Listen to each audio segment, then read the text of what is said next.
Hello everyone, welcome to study tube. क्या हाल चाल, कैसे आप सभी। आशा करता हूं आप सभी अच्छे होंगे और स्वागत करता हूं मैं आप सभी का आपके यूट्यूब चैनल पे।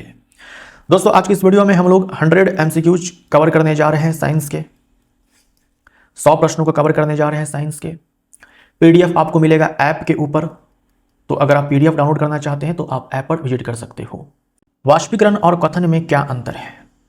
वाष्पीकरण और कथन में क्या अंतर है? वाष्पीकरण और कथन दोनों में आप देखेंगे तो जो द्रव है ये भाप में या फिर बोल दो वाष्प में कन्वर्ट होता है। वाष्पीकरण में भी द्रव वाष्प में कन्वर्ट होता है, कथन में भी द्रव वाष्प में कन्वर्ट होता है। लेकिन अंतर क्या है? ये जो कथन है, बॉइलिंग हम इसे अंग्रेजी में बोलते हैं। बॉइलिंग जो है ये होता है टेम्परेचर इसके लिए 100 डिग्री सेल्सियस चाहिए या फिर इससे ज़्यादा चाहिए। यानी अगर जल है तो 100 डिग्री सेल्सियस बोलेंगे, अदरवाइज हम क्या बोलेंगे? टेम्परेचर जो है बॉइलिंग पॉइंट के बराबर होना चाहिए।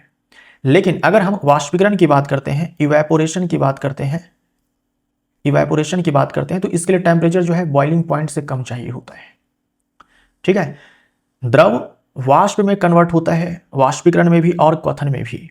लेकिन इवेपोरेशन की जब बात करते हैं, वाष्पीकरण की बात करते हैं तो बॉइलिंग पॉइंट से कम, क्वथनांक से कम किसी भी ताप पर यह संभव है, जबकि कथन उबलना ये बॉइलिंग पॉइंट पे होता है। ये अंतर है।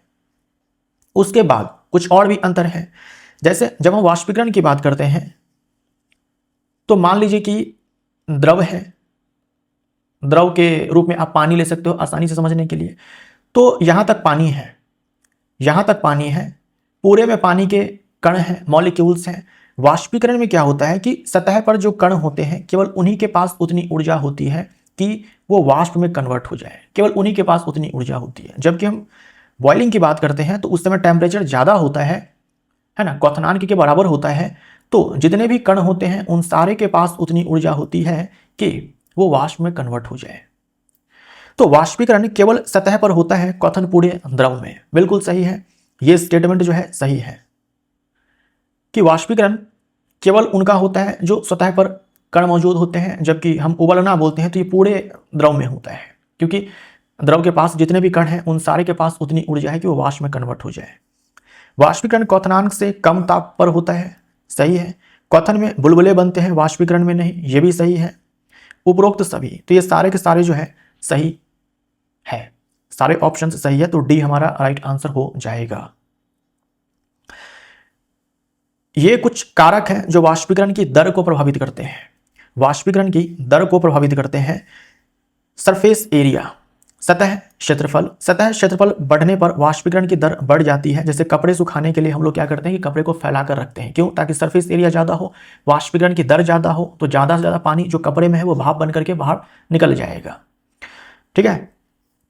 उसके बाद तापमान, हम जानते हैं जितना ज़्यादा तापमान होगा जो वाष्पीकरण की दर है द्रव का भाप में कन्वर्जन वो उतना ही तेज होगा। तो तापमान बढ़ने पर कणों को अधिक गतिज ऊर्जा मिलती है, जिससे वाष्पीकरण की दर बढ़ जाती है। हवा की गति है ना, वायु की गति, तेज हवा वाष्पीकरण की दर को बढ़ाती है क्योंकि यह जलवाष्प को दूर ले जाती है। हवा जितनी तेज होती है कपड़े उतनी ही आसानी से सूखते हैं, जल्दी सूखते हैं, क्योंकि वाष्पीकरण की दर जो है बढ़ जाती है। वाष्पीकरण की दर जितनी अधिक होगी कपड़े आपके उतने ही जल्दी सूखेंगे। तो आप देख लो किस किस कंडीशन में कपड़े जल्दी सूखेंगे। जब आप कपड़े को फैला कर रखोगे तो कपड़े जल्दी सूखेंगे, तापमान ज़्यादा होगा तो कपड़े जल्दी सूखेंगे। उसके बाद हवा की जो गति है वो तेज होगी तो कपड़े जल्दी सूखेंगे। तो जहाँ कपड़े जल्दी सूख रहे हैं समझ जाओ कि उसके बढ़ने पर वाष्पीकरण की दर बढ़ेगी, उसके घटने पर वाष्पीकरण की दर घटेगी। इसके बारे में आपको स्पेशली याद रखना है आर्द्रता। हवा में जलवाष्प की मात्रा अधिक होने पर वाष्पीकरण की दर घट जाती है। आर्द्रता मतलब कि वायु में जलवाष्प की मात्रा कितनी है, वायु में जलवाष्प की मात्रा कितनी है। जलवाष्प की मात्रा अगर पहले से अधिक होगी, वैसे केस में वायुमंडल जो है, जो वायु है, और ज़्यादा जलवाष्प को धारण करना नहीं चाहती है, इसलिए वाष्पीकरण की दर जो है घट जाती है। ये कुछ फैक्टर्स हैं, कारक हैं जो वाष्पीकरण की दर को प्रभावित करते हैं। तो इनके ऊपर जो है एग्जाम में खूब सारे सवाल पूछे जाते हैं, आप ये याद रखेंगे। तरल में प्रवाह का अद्वितीय गुण होता है, निम्नलिखित में से कौन सा कथन सही है? जब हम तरल की बात करते हैं तो तरल में ऐसा आपको लगता है कि केवल द्रव आता होगा, लेकिन ऐसा नहीं है। गैस भी जो है तरल के अंदर रखी जाती है। तरल यानी जिसमें बहने की टेंडेंसी हो, बहने की प्रवृत्ति हो। तो बहने की प्रवृत्ति जो है द्रव के पास भी है, गैस के पास भी है। केवल गैस तरल के समान व्यवहार करती है, गैस तथा ठोस, ठोस तरल नहीं है, गैस तथा द्रव तरल के समान व्यवहार करते हैं, बिल्कुल सही है, ये गलत है। सी ऑप्शन राइट आंसर हो जाएगा। कुछ पदार्थों को उनके कणों के मध्य आकर्षण बलों के बढ़ते हुए क्रम में व्यवस्थित किया गया है, निम्नलिखित में से कौन सा सही व्यवस्था को निरूपित करता है? अगर हम आकर्षण बल की बात करते हैं, जो कणों के बीच, पदार्थ के जो कण होते हैं उनके बीच जो लगता है, अगर हम आकर्षण बल की बात करते हैं तो पदार्थ एवं उसकी अवस्थाएं चैप्टर के अंदर आप पढ़ते हो कि सबसे ज्यादा जो आकर्षण बल है वो ठोस के कणों के पास होता है, उससे कम द्रव के कणों के पास होता है और सबसे कम गैस के कणों के पास होता है। तो आप यहां पर देखो बढ़ते हुए क्रम में अपने को चाहिए, यानी सबसे पहले देखो कि भाई गैस वाला कौन है, उसके बाद द्रव और उसके बाद ठोस। तो यहां देखो ऑक्सीजन गैस है, उसके बाद जल है, उसके बाद शक्कर है। शक्कर ठोस है, इसमें सबसे ज्यादा जो है आकर्षण बल होगा कणों के बीच, जल में उससे कम और ऑक्सीजन में जो कि गैस है उसमें सबसे कम। सी ऑप्शन राइट आंसर हो जाएगा। यहां घटते क्रम में है, अपने को क्या चाहिए था, बढ़ते क्रम में चाहिए था। सी हमारा राइट आंसर हो जाएगा। 25 degree Celsius, 38 degree Celsius, 66 degree Celsius को केल्विन मापक्रम में परिवर्तित करने पर इन तापमानों का सही अनुक्रम होगा। अब ये जो केल्विन है ये दोस्तों एसआई मात्रक है तापमान का, ये एसआई मात्रक है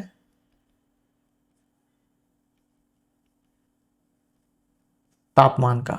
याद रखिएगा डिग्री सेल्सियस हम लोग ज्यादातर यूज करते हैं, फ़ारेनहाइट भी यूज करते हैं बॉडी टेम्परेचर मापने के लिए, लेकिन जो एसआई मात्रक है वो है केल्विन। ठीक है, केल्विन। डिग्री सेल्सियस में आपको तापमान दिया गया है, आपको केल्विन में कन्वर्ट करना है। तो केल्विन में कन्वर्ट करने के लिए तापमान को जो डिग्री सेल्सियस होता है उसी में 273 हम लोग क्या करते हैं, जोड़ देते हैं। ठीक, तो 25 डिग्री सेल्सियस है, 25 डिग्री सेल्सियस है, तो इसे 25 डिग्री सेल्सियस को केल्विन में कन्वर्ट करना है तो 273 आप जोड़ दो, ये हो जाएगा 5 और 3 8, 7 और 2 9, 298 केल्विन। उसके बाद 38 डिग्री सेल्सियस है, इसमें 273 जोड़ो, ये हो जाएगा 8 और 3 11, 7 3 10 11, 2 और 1 3, 311 केल्विन। 66 डिग्री सेल्सियस है, इसमें 273 जोड़ दो, 6 और 3 9, 6 7 13, 2 और 3, 339 केल्विन।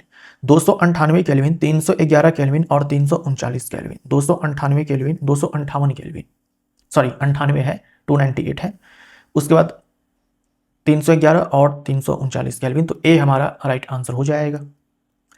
प्रोकैरियोटिक कोशिका में दिखने वाला एकमात्र कोशिका अंगक है। अगर हम प्रोकैरियोटिक कोशिका की बात करते हैं तो आप एग्जाम्पल के तौर पर क्या लेंगे, बैक्टीरिया। बैक्टीरियल सेल जो होती है वही होती है प्रोकैरियोटिक, जिसमें वास्तविक केंद्रक का अभाव होता है। क्या होता है उसके पास, कोशिका भित्ति तो होती है, उसके बाद कोशिका झिल्ली तो हर प्रकार के कोशिका में होनी है, उसके बाद कोई वास्तविक केंद्रक नहीं होता है। जो उसका जेनेटिक मटेरियल होता है, जो उसका जेनेटिक मटेरियल होता है वो ऐसे ही नग्न अवस्था में पड़ा होता है कोशिका द्रव्य में। हम इसे क्या बोलते हैं, केंद्रकाभ बोलते हैं, केंद्रकाभ बोलते हैं ना, न्यूक्लियोइड बोलते हैं। कोशिकांग के नाम पर इनके पास क्या होता है, कोशिकांग के नाम पर इसके पास दोस्तों राइबोसोम होता है, बस राइबोसोम होता है, जिसे प्रोटीन फैक्ट्री कहा जाता है। केवल राइबोसोम होता है, कोई भी झिल्लीयुक्त कोशिकांग नहीं होता है। एंडोप्लाज्मिक रेटिकुलम नहीं, गोल्जी उपकरण नहीं, उसके बाद माइटोकॉन्ड्रिया नहीं, लाइसोसोम नहीं, राजधानी नहीं, केवल राइबोसोम होता है। सेल वॉल, कोशिका भित्ति और ये सेल मेम्ब्रेन, इसी को प्लाज्मा मेम्ब्रेन आप बोल सकते हो। ये प्रोकैरियोटिक कोशिका है, ये मैंने इसका क्या बनाया है, डीएनए बनाया है, जेनेटिक मटेरियल बनाया है। तो हम बोलेंगे ribosome. B option right answer हो जाएगा, बी ऑप्शन राइट आंसर हो जाएगा। माइटोकॉन्ड्रिया आपको यूकैरियोटिक कोशिका के अंदर देखने को मिलेगा, और खास बात क्या है कि बैक्टीरिया से मिलता जुलता प्रॉपर्टी है इसके अंदर, विशेषता है। माइटोकॉन्ड्रिया के पास भी अपना डीएनए होता है, देखो बैक्टीरिया के पास भी अपना डीएनए है, ये मैंने बैक्टीरियल सेल बना दिया। बैक्टीरियल सेल जो है प्रोकैरियोटिक सेल जो है प्रोकैरियोटिक कोशिका होती है। तो जैसे यहाँ पर देखो इसके पास अपना डीएनए है, उसके बाद अपना राइबोसोम है। माइटोकॉन्ड्रिया के पास भी दोस्तों अपना डीएनए और अपना राइबोसोम होता है, इंपॉर्टेंट है, बैक्टीरिया से मिलती जुलती इसकी विशेषता होती है। लवक के पास भी खुद का डीएनए होता है और खुद का राइबोसोम होता है, इंपॉर्टेंट है, ध्यान में रखिएगा, एग्जाम में खूब पूछा जाता है। बी ऑप्शन राइट आंसर हो जाएगा। आपसे पूछ दिया जाएगा कि भाई कि बैक्टीरिया से मिलती जुलती संरचना किसके पास है, आप बोलेंगे माइटोकॉन्ड्रिया के पास है और लवक के पास है। नई कोशिका का निर्माण पूर्व स्थित कोशिका से होने की बात किसने बताई?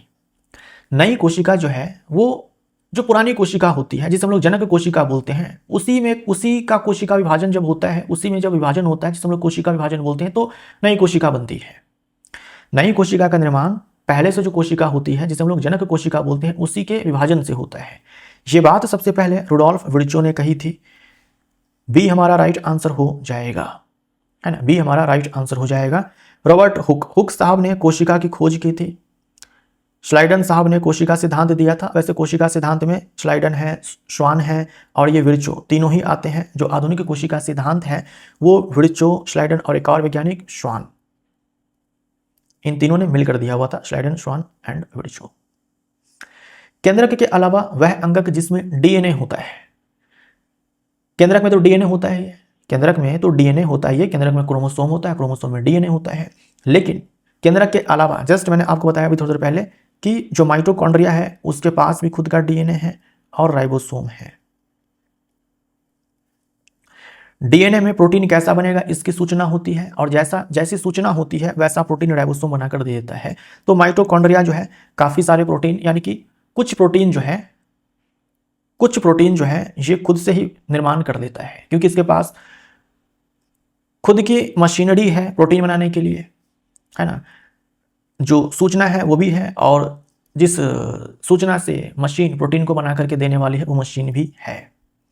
सी ऑप्शन राइट आंसर हो जाएगा। बाकी सारे जो कोशिकांग होंगे अगर उनको प्रोटीन बनाना हो तो न्यूक्लियस के पास जाना पड़ेगा। न्यूक्लियस में जो डीएनए है वहां से डीएनए मिलेगा और फिर राइबोसोम जो कोशिका द्रव्य में होता है वहां से प्रोटीन बनेगा। लेकिन जो माइटोकॉन्ड्रिया है और लवक, उसके पास खुद का डीएनए है, खुद का राइबोसोम है, तो काफी सारे प्रोटीन जो है वो खुद से ही बना लेते हैं। निम्न में से किसकी कोशिका भित्ति सेलुलोज से नहीं बनी है? सेलुलोज से नहीं बनी है। सेलुलोज की कोशिका भित्ति ये आपको प्लांट के अंदर देखने को मिलता है।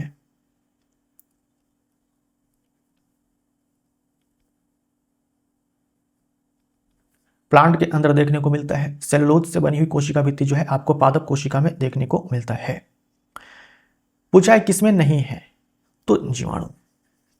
ए हमारा राइट आंसर हो जाएगा। जीवाणु के पास कोशिका भित्ति होती है, लेकिन वो अलग पदार्थ से जो है बनी होती है। आपको उस पदार्थ का नाम नहीं पढ़ना है। पेप्टिडोग्लाइकन वैसे होता है, लेकिन आपको नहीं पढ़ना है, पूछा भी नहीं जाएगा आपसे।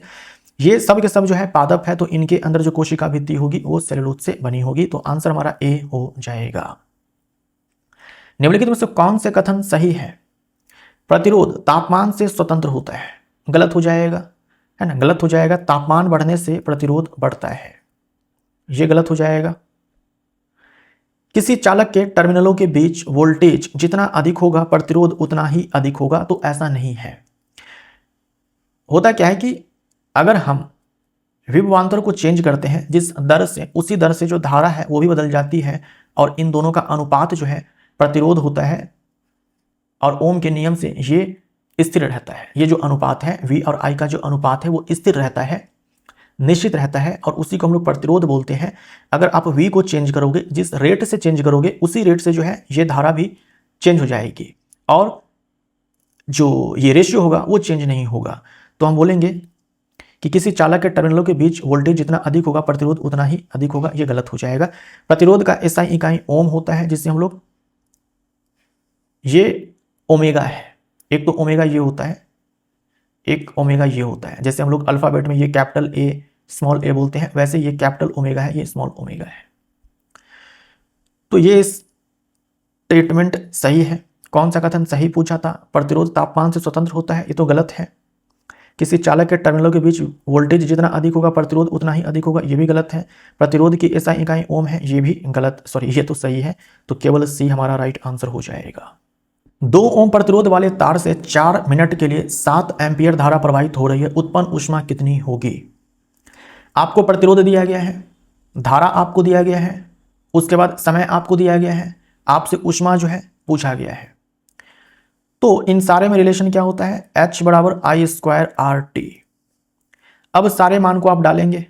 I का मान देखो 7 एम्पियर है, तो 7 गुने में 7 हो जाएगा। R का मान 2 एम्पियर है, सॉरी 2 ओम है। समय देखो 4 मिनट है, तो इसको हम लोग सेकंड में कन्वर्ट कर लेते हैं। ये जो ऊष्मा निकल करके यहां पर आने वाली वो जूल में आएगी, है ना, जूल में आएगी। और ये ऊष्मा जो है कितनी हो जाएगी? आप इसको मल्टीप्लाई करेंगे तो ये 23,520 जूल, इतनी ऊष्मा जो है निकल करके आएगी। आपको आंसर किस में चाहिए? कैलोरी में चाहिए। तो 1 कैलोरी बराबर 4.2 जूल होता है। तो आप इसको कैलोरी में कन्वर्ट करना चाहते हैं तो कुछ नहीं करना है, इसमें आप भाग लगा दो 4.2 से। जब आप इसमें भाग लगाएंगे तो वैल्यू आपको मिल जाएगा 5600 कैलोरी। ए हमारा राइट आंसर हो जाएगा। तो ये रिलेशन भी आपको ध्यान में रखना है। घरेलू विद्युत बल्ब जिस पर ये रेटिंग है, प्रतिरोध होता है। मान लीजिए आप मार्केट से जो है एक बल्ब खरीद कर लाते हैं और उस पर लिखा हुआ है 100 वाट 220 वोल्ट।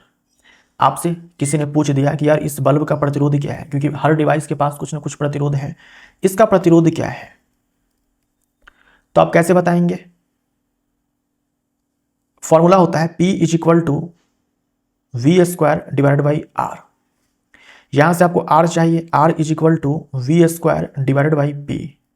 V का मान कितना है? 220 है, 220 गुने में 220 बटे में P का मान कितना है? 100।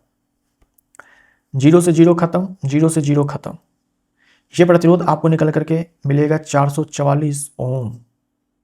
444 नहीं, 484, 484 ओम। बी ऑप्शन राइट आंसर हो जाएगा। कुछ तो मिसिंग है, उतनी देर से मैं यही सोच रहा हूं कि भैया कुछ तो मिसिंग है। ये मिसिंग था, तभी मैं सोचूं कि थोड़ा अनकंफर्टेबल सा क्यों लग रहा है, कुछ तो गायब है। चश्मा लगाना भूल गया था। 100 वाट के बल्ब को 4 घंटे तक स्विच ऑन रखा जाता है। प्रयुक्त विद्युत ऊर्जा की इकाइयां यूनिट्स होंगी। मान लीजिए 100 वाट का बल्ब था और आपने 4 घंटे तक उसको जलाया, तो आपने कुछ न कुछ बिजली खर्च की ना। कितनी खर्च की, यही आपसे सवाल पूछा गया है। तो बिजली जो आप खर्च करते हैं वो आप ऊर्जा खर्च करते हैं, इलेक्ट्रिक एनर्जी आप खर्च करते हैं, विद्युत ऊर्जा आप खर्च करते हैं। और ऊर्जा निकालने का सूत्र होता है पावर इनटू में टाइम, शक्ति गुने में समय। शक्ति आपको पता है, समय आपको पता है 4 घंटे, तो आप यहां से ऊर्जा निकालिए। शक्ति 100 वाट है ना, 100 वाट और गुने में समय जो है 4 घंटा है। आपको देखो बोला गया कि यूनिट्स में बताओ, यूनिट्स बोले तो किलोवाट आवर में बताओ, किलोवाट आवर में। तो आप इसको किलोवाट आवर में कन्वर्ट कर लीजिए। आवर तो आपके पास पहले से है, बस ये वाट है, किलोवाट नहीं है। तो किलोवाट में कन्वर्ट करने के लिए कुछ नहीं करना है, 1000 से भाग लगा देना है, 1000 से भाग लगा देना है। तो 100 बट्टे में 1000 गुने में 4, अब ये किलोवाट आवर है। 1 2 1 2, ये 0.4 किलोवाट आवर, इसी को आप बोल सकते हो 0.4 unit. D option right answer हो जाएगा। कोलाइड एक मिशन डैश मिशन है तथा इसके अवयवों को एक तकनीक जिसे डैश जाना जाता है के द्वारा पृथक किया जा सकता है, यानी कि अलग किया जा सकता है। कोलाइड दोस्तों एक विषमांगी मिश्रण है। मिश्रण 2 प्रकार के होते हैं, समांगी और विषमांगी। विषमांगी में कोलाइड और निलंबन ये दोनों आते हैं। तो कोलाइड अपने आप में विषमांगी मिश्रण है। डी और ए ऑप्शन ये दोनों एलिमिनेट हो जाते हैं। और कोलाइड के घटकों को अलग करने के लिए अपकेंद्रण विधि को अपनाया जाता है। अपकेंद्रण विधि को अपनाया जाता है, तो सी ऑप्शन राइट आंसर हो जाएगा, जिसमें पूरे मिश्रण को तेजी से घुमाया जाता है। जो भारी कण होते हैं जिनका घनत्व ज़्यादा होता है वो नीचे बैठ जाते हैं और हल्के जो कण होते हैं वो ऊपर आ जाते हैं। C option right answer. यदि 36 ग्राम सोडियम क्लोराइड को 100 ग्राम जल में 293 केल्विन पर घोला जाए तो विलयन की सांद्रता मास परसेंटेज यानी कि मास बाई मास परसेंटेज होगी। सांद्रता चाहिए तो फॉर्मूला क्या होता है? विलय का द्रव्यमान मास बाई मास यानी कि विलय का द्रव्यमान लिखा जाएगा और नीचे में विलयन का भी द्रव्यमान ही लिखा जाएगा। और जो सांद्रता है हम लोग परसेंटेज में बताते हैं तो 100 से गुना करेंगे। विलय का द्रव्यमान दोस्तों आपको दिया गया है 36 ग्राम। जो सोडियम क्लोराइड है, नमक है, वही विलय है 36 ग्राम। उसके बाद विलयन का द्रव्यमान, विलयन तो बनेगा इस नमक और पानी दोनों के घुलने से, तो उस पूरे घोल का द्रव्यमान कितना होगा, तो 100 ग्राम तो पानी है और 36 ग्राम उसमें नमक डालेंगे तो 136 ग्राम हो जाएगा। 136 गुने में 100 हो जाएगा। इसको सॉल्व करेंगे, कितना आना चाहिए, 26.5%। बी ऑप्शन राइट आंसर हो जाएगा, है ना। B option right answer 26.5%। ये कंसंट्रेशन है मास बाई मास परसेंटेज, है ना। वह पदार्थ जो एक ही प्रकार के परमाणुओं से बना हो गलत हो जाएगा, उसे हम लोग तत्व कहते हैं। जो एक ही प्रकार के परमाणुओं से बना होता है, यौगिक हम जानते हैं कि एक से अधिक प्रकार के परमाणु होते हैं। वह पदार्थ जो दो या दो से अधिक तत्वों के निश्चित अनुपात में रासायनिक संयोजन से बना हो। सही है। यौगिक में आप दो तत्वों के कम से कम परमाणु देखेंगे और वो दोनों परमाणु आपस में कंबाइंड होते हैं केमिकल रिएक्शन के जरिए, और वो दोनों के दोनों परमाणु जो है कंबाइन होते हैं, एक फिक्स्ड रेशियो में कंबाइन होते हैं। जैसे जल अपने आप में एक यौगिक है, इसमें आप दो तत्व देख रहे हो, हाइड्रोजन है और ऑक्सीजन है। इन दोनों के बीच में अभिक्रिया होती है, हाइड्रोजन को जलाया जाता है ऑक्सीजन के प्रेजेंस में, तो जाकर के जल का निर्माण होता है और फिक्स्ड रेशियो में होता है 1:8। ये मास का रेशियो होता है हमेशा। तो बी ऑप्शन राइट आंसर हो जाएगा। वह पदार्थ जो भौतिक मिश्रण से बना हो, नहीं, यौगिक का निर्माण जो है केवल भौतिक मिश्रण से नहीं बनता है, वो मिश्रण का निर्माण होता है वैसे, है ना। जैसे नमक पानी को आपने मिला दिया, मिश्रण बन गया, लेकिन वो यौगिक नहीं है। वह पदार्थ जिसे भौतिक विधियों से विभाजित किया जा सके, तो ये भी गलत हो जाएगा, है ना। यौगिक को आप भौतिक विधियों से विभाजित नहीं कर सकते हैं, केवल आप इसको रासायनिक अभिक्रिया से ही, रासायनिक विधि से ही आप इन्हें यौगिक को तोड़ सकते हैं इनके घटकों में। जैसे ये यौगिक है, हाइड्रोजन है और ऑक्सीजन है। अगर आप चाहते हो यहाँ से हाइड्रोजन और ऑक्सीजन को प्राप्त करना, तो इसके लिए आपको रासायनिक विधि जो है वो अपनानी होगी, ना कि भौतिक विधि से। बी ऑप्शन राइट आंसर हो जाएगा। भौतिक विधि में जैसे कि ऊर्ध्वपातन आता है, उबालना आता है, वाष्पीकरण आता है, छानना आता है, मैग्नेटिक सेपरेशन आता है, आसवन है, प्रभाजी आसवन है, ये सब भौतिक विधियां हैं। और रासायनिक विधि में रासायनिक अभिक्रिया होती है ना। तो जल का जब हम वैद्युत अपघटन करवाते हैं तो हमें हाइड्रोजन और ऑक्सीजन ये दोनों मिल जाते हैं, तो वैद्युत अपघटन करवाना अपने आप में रासायनिक अभिक्रिया ही है। तो बी हमारा राइट आंसर हो जाएगा यहाँ पर। ये ऑप्शन भी गलत है। संकुचनशील प्रोटीन पाई जाती है। संकुचनशील प्रोटीन के कारण ही हमारे पेशियों में संकुचन हो पाता है, तो पेशियों में हमारा राइट आंसर हो जाएगा। और ये प्रोटीन के नाम भी जो है आप याद रखिए, एक बार रेलवे के एग्जाम में पूछा जा चुका है।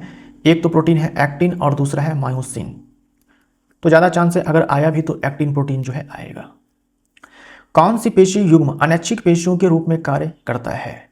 अनैच्छिक पेशियां वो पेशियां होती है जिसे हम अपनी इच्छा अनुसार गति करा सकते हैं, है ना, जिनमें हम अपनी इच्छा अनुसार, अनैच्छिक पेशियां है ना, तो अनैच्छिक पेशियां हम लोग उन पेशियों कहते हैं जिनमें हम अपनी इच्छा अनुसार गति नहीं करा सकते हैं।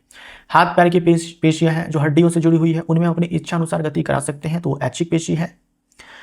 लेकिन जो हमारी हृदय की पेशी है, अपने आप काम कर रही है, उस पर हमारा कंट्रोल नहीं है ना। जो हमारे आहार नाल की पेशियां हैं अपने आप ही काम कर रही है, रक्तवाहिनी में जो पेशियां हैं अपने आप ही वो काम कर रही है, तो उन पे हमारा जो नियंत्रण है वो नहीं है। तो अनैच्छिक पेशियां जो है वो दो प्रकार की हैं हमारे शरीर के अंदर। अनैच्छिक पेशी में जो है एक तो है जो हृदय पेशी है, कार्डियक मसल है, और जो दूसरी पेशी है वो है स्मूथ मसल,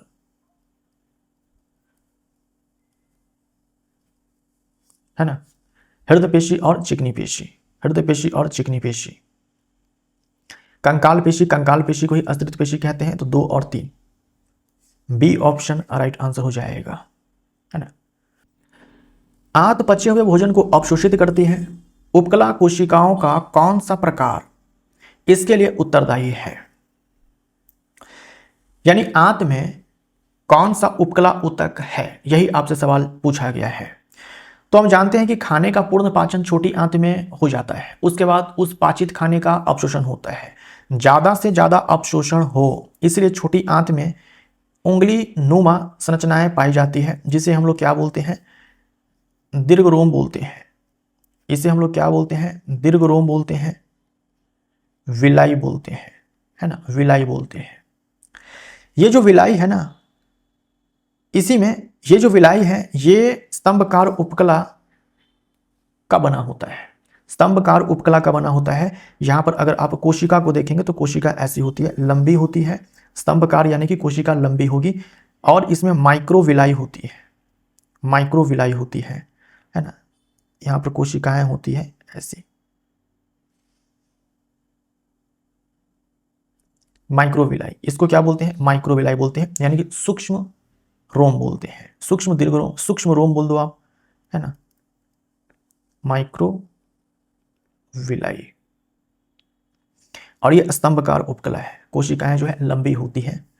बी ऑप्शन हमारा राइट आंसर हो जाएगा, बी ऑप्शन। अस्तरित शल की उपकला, ये हमारे त्वचा में है ना, ये हमारे त्वचा में है, मुख गुहा में है, मुख गुहा में है। B option right answer. तने की परिधि निम्नलिखित के कारण बढ़ती है। जैसे आम का छोटा पौधा होता है, युवा पौधा होता है, तो जो तना है वो उतना मोटा नहीं होता है, फिर क्या होता है, वो तना जो है काफी मोटा हो जाता है। तो तने की मोटाई पौधों में किस ऊतक के कारण होता है, तो पार्श्व विभुज्योतक। 3 प्रकार के विभुज्योतक होते हैं, शीर्षस्थ विभुज्योतक, पार्श्व विभुज्योतक और अंतर्विष्ट विभुज्योतक। तो गन्ने की लंबाई का बढ़ना, है ना, बांस के लंबाई का बढ़ना, ये सब होता है अंतर्विष्ट विभुज्योतक के कारण, है ना, अंतर्विष्ट विभुज्योतक के कारण। उसके बाद किसी भी पादप की जो लंबाई बढ़ती है, उसके तने के शीर्ष में, जड़ का जो शीर्ष होता है वहां पर ये शीर्षस्थ विभुज्योतक पाया जाता है। ये जो ऊतक है ये रूट के टिप पे, और जो स्टेम होता है उसके टिप पे ये वाला ऊतक पाया जाता है, जिसके कारण पौधे की लंबाई बढ़ती है। जैसे कि गन्ना है, बांस है, उसमें आप ऐसे नोड्स देखते हो, पर्व संधि आप देखते हो, है ना, ये संधियां आप देखते हो, ये बीच का स्थान पर्व संधि है। तो यहां पर जो है ये अंतर्विष्ट विभुज्योतक पाया जाता है, अंतर्विष्ट विभुज्योतक पाया जाता है, जिसके कारण इसकी लंबाई जो है बढ़ती है। तो ये चीज गन्ना में होता है, मक्का में होता है, उसके बाद बांस में होता है। लेकिन जो आप मोटे मोटे तने देखते हो, आम का वृक्ष आप देखते हैं, पीपल का वृक्ष आप देखते हैं, बरगद का वृक्ष आप देखते हैं, उसमें तने की मोटाई बहुत ज्यादा होती है। ये इस वाले ऊतक के कारण होता है, पार्श्व विभुज्योतक के कारण होता है। इसी को हम लोग कैम्बियम बोलते हैं, इसी को हम लोग कैम्बियम बोलते हैं। ए हमारा राइट आंसर हो जाएगा। निम्नलिखित में से कौन से ऊतक में मृत कोशिकाएं पाई जाती है? इसमें जीवित कोशिकाएं पाई जाती हैं। स्थूलकोण ऊतक, कॉलेनकाइमा, जीवित कोशिकाएं पाई जाती है। उपकला ऊतक जो कि जंतु ऊतक है, जंतु ऊतक की कोशिकाएं जीवित ही होती है। दृढ़ ऊतक, इसकी कोशिकाएं मृत होती है, स्क्लेरेनकाइमा बोलते हैं इसे इंग्लिश में। एन फेरो वाली एक धारावाही वृत्ताकार कुंडली के कारण उत्पन्न क्षेत्र और समान धारा को वहन करने वाले समान त्रिज्या के एकल वृत्ताकार लूप के कारण उत्पन्न क्षेत्र का अनुपात डैश है। चुंबकीय क्षेत्र दोस्तों समानुपाती होता है नंबर ऑफ टर्न्स के। चुंबकीय क्षेत्र समानुपाती होता है जो फेरो की संख्या होती है ना उसके, फेरो की संख्या जो होती है उसके। तो एन फेरो वाली एक धारावाही वृत्ताकार कुंडली है। पहले मान लीजिए कि एक टर्न है, ऐसे एक घुमाव है, इसके कारण चुंबकीय क्षेत्र जो है ना, यहां पर लिखा नहीं कि कहां पर, एन फेरो वाली एक धारावाही वृत्ताकार कुंडली के कारण उत्पन्न चुंबकीय क्षेत्र। तो आप मान कर चलो केंद्र पर ही पूछा जाता है ना, केंद्र पर ही आपसे पूछा जाएगा। तो केंद्र पर चुंबकीय क्षेत्र का मान भी है, केवल एक टर्न है। ऐसा अगर मान लो 2 टर्न कर दिया तब 2 भी हो जाएगा। ऐसे मान लो कि अगर 3 टर्न कर दिया तो 3 भी हो जाएगा। ठीक, तो अगर मान लीजिए कि n टर्न है, संख्या में n टर्न है, तो n इंटू में b हो जाएगा। ठीक, तो रेशियो किसका पूछा है? एन फेरो वाली एक धारावाही वृत्ताकार कुंडली के कारण उत्पन्न क्षेत्र और समान धारा को वहन करने वाले समान त्रिज्या, है ना, जो कुंडली है उसकी त्रिज्या भी एक समान है और धारा भी एक समान है। केवल फेरो की संख्या जो है वो बढ़ाई जा रही है ना, केवल फेरो की संख्या में अंतर है। धारा भी एक समान है, जो लूप है, कुंडली है, उसकी त्रिज्या और उसमें जो बहने वाली धारा है, ये दोनों एक समान है। ये दोनों एक समान है, केवल फेरों की संख्या में अंतर है। तो रेशियो आपसे पूछा है ये n इंटू में b और इस b, ये एक फेरों के कारण, एक फेरा जो है उसके कारण जो चुंबकीय क्षेत्र बन रहा है, और जो n फेरों की संख्या है उसके कारण जो चुंबकीय क्षेत्र बन रहा है उसका रेशियो, तो b से b उड़ाएंगे तो n/1 हो जाएगा। डी ऑप्शन राइट आंसर हो जाएगा। किसी सीधे धारावाही चालक के कारण उत्पन्न चुंबकीय क्षेत्र चालक से दूर जाने पर, तो एक सीधा धारावाही चालक है, ये एक सीधा धारावाही चालक है, इसके कारण चुंबकीय क्षेत्र सेकेंडरी वृत्त बनता है। चुंबकीय क्षेत्र रेखाएं जो सेकेंडरी वृत्त के रूप में बनती है, और जैसे जैसे हम चालक से दूर जाते हैं जो वृत्त की त्रिज्या है वो बढ़ती जाती है, यानी कि जो सेकेंडरी वृत्त है वो बड़ा होता जाता है, चुंबकीय क्षेत्र का मान जो है वो घटता जाता है। मान लो कि ये डिस्टेंस जो है वो r है, तो चुंबकीय क्षेत्र और जो वृत्त की त्रिज्या है इसके बीच में उल्टा संबंध होता है, तो हम बोलेंगे चालक से दूर जाने पर घटता है। बी ऑप्शन राइट आंसर हो जाएगा। किसी क्षण चुंबक के भीतर चुंबकीय क्षेत्र रेखाओं की दिशा होती है। क्षण चुंबक के भीतर, बार मैग्नेट के भीतर, तो बाहर में तो नॉर्थ से निकलना है ना, एन से नॉर्थ और एन से निकलना, बाहर में तो नॉर्थ से साउथ और अंदर में साउथ से नॉर्थ। तो भीतर हमसे पूछा गया है तो दक्षिण ध्रुव से उत्तर ध्रुव, है ना, दक्षिण ध्रुव से उत्तर ध्रुव की तरफ। बी ऑप्शन राइट आंसर हो जाएगा। ये आउटसाइड हो जाएगा, ठीक, और ये हो जाएगा इनसाइड। इनसाइड। हाइड्रोक्लोरिक अम्ल का मोलर द्रव्यमान कितना है? वैसे तो मोलर द्रव्यमान आपसे नहीं पूछा जाएगा क्योंकि मोल कॉन्सेप्ट जो है आपको पढ़ना नहीं है ना, मोल कॉन्सेप्ट पढ़ना नहीं है, लेकिन निकालना बड़ा ही आसान है। मोलर मास आपको नहीं पढ़ना है, लेकिन आपको मॉलिक्यूलर मास तो पढ़ना है। आपको मॉलिक्यूलर मास तो आपको पढ़ना है, आणविक द्रव्यमान तो आपको पढ़ना है, वो तो आपको निकालने आना चाहिए। आणविक द्रव्यमान है या फिर सूत्र इकाई द्रव्यमान है, वो तो आपसे पूछा जाता है। तो अगर मैं आपसे पूछूं हाइड्रोक्लोरिक एसिड जो है इसका आप मॉलिक्यूलर मास बताइए, आणविक द्रव्यमान बताइए, ये तो आपको पढ़ना है, इतना तो आपको करना पड़ेगा। तो आप जितने परमाणु हैं उन सारे का द्रव्यमान लिख करके जोड़ दीजिए। हाइड्रोजन संख्या में एक है, परमाणु द्रव्यमान एक होता है, प्लस क्लोरीन संख्या में एक परमाणु है, परमाणु द्रव्यमान इसका 35.5 होता है, ये हो गया 36.5 U। ये मॉलिक्यूलर मास है। चलो अब मोलर मास आप निकाल लो। मोलर मास जो पूछा गया, मोलर द्रव्यमान, कुछ थोड़ी करना होता है, इस U को हटा देना होता है, इस U को हटा देना होता है और ग्राम लगा देना होता है, बस इतना ही काम करना होता है। U को हटा दो और ग्राम लगा दो, तो हम बोलेंगे 36.5 ग्राम पर मोल, है ना, यानी एक मोल में 36.5 ग्राम होता है। तो बी हमारा ए हमारा राइट आंसर हो जाएगा। यानी मॉलिक्यूलर मास जो आप निकालते हैं उसी में आप ग्राम लगा दो, वही मोलर मास हो जाता है, बस इतना आपको करना होता है। तो अगर मान लो मोलर मास पूछ दिया जाता है जिसका उम्मीद कम है, ये बाई मिस्टेक सवाल जो है मैंने ले लिया हुआ है, तो आपको ऐसे निकालना है। बेकिंग पाउडर में विद्यमान तत्व कौन कौन से हैं? इस तरह के प्रश्न पूछे जाएंगे तो आपको फॉर्मूला पता होना चाहिए, फॉर्मूला पता होना चाहिए। अब देखो बेकिंग सोडा का फॉर्मूला तो आपने, बेकिंग सोडा का फॉर्मूला तो आपने पढ़ रखा है, ये होता है बेकिंग सोडा। हमसे पाउडर में पूछा है तो इसमें हम क्या करते हैं, टार्ट्रिक एसिड जो है मिला देते हैं, बन जाता है बेकिंग पाउडर, बन जाता है बेकिंग पाउडर। ये बेकिंग पाउडर है। अब देखो यहां पर सोडियम दिख रहा है, हाइड्रोजन दिख रहा है, कार्बन दिख रहा है, ऑक्सीजन दिख रहा है। सोडियम है, हाइड्रोजन है, कार्बन है, ऑक्सीजन है। ए हमारा राइट आंसर हो जाएगा, ए हमारा राइट आंसर। कॉलम 1 में तत्व आपको दिया गया है, कॉलम 2 में आपको परमाणु द्रव्यमान दिया गया है, आपको सही मिलान करना है। आपको परमाणु संख्या 20 तक परमाणु द्रव्यमान पता होना चाहिए, परमाणु संख्या 20 तक। कार्बन का परमाणु द्रव्यमान 12 होता है, तो एक के साथ बी जाएगा, एक के साथ बी ए में है, यानी ए हमारा राइट आंसर है। ऑक्सीजन का परमाणु द्रव्यमान 16 होता है, सोडियम का 23 होता है, क्लोरीन का अभी हम लोगों ने देखा 35.5 होता है। ए हमारा राइट आंसर हो जाएगा। परमाणु द्रव्यमान जो है आपको याद होने चाहिए इन सारे तत्वों के, एटॉमिक नंबर 20 तक आपको याद होने चाहिए। परमाणु द्रव्यमान ज्ञात करने के लिए 1961 में किस समस्थानिक को मानक संदर्भ के रूप में स्वीकार किया गया था?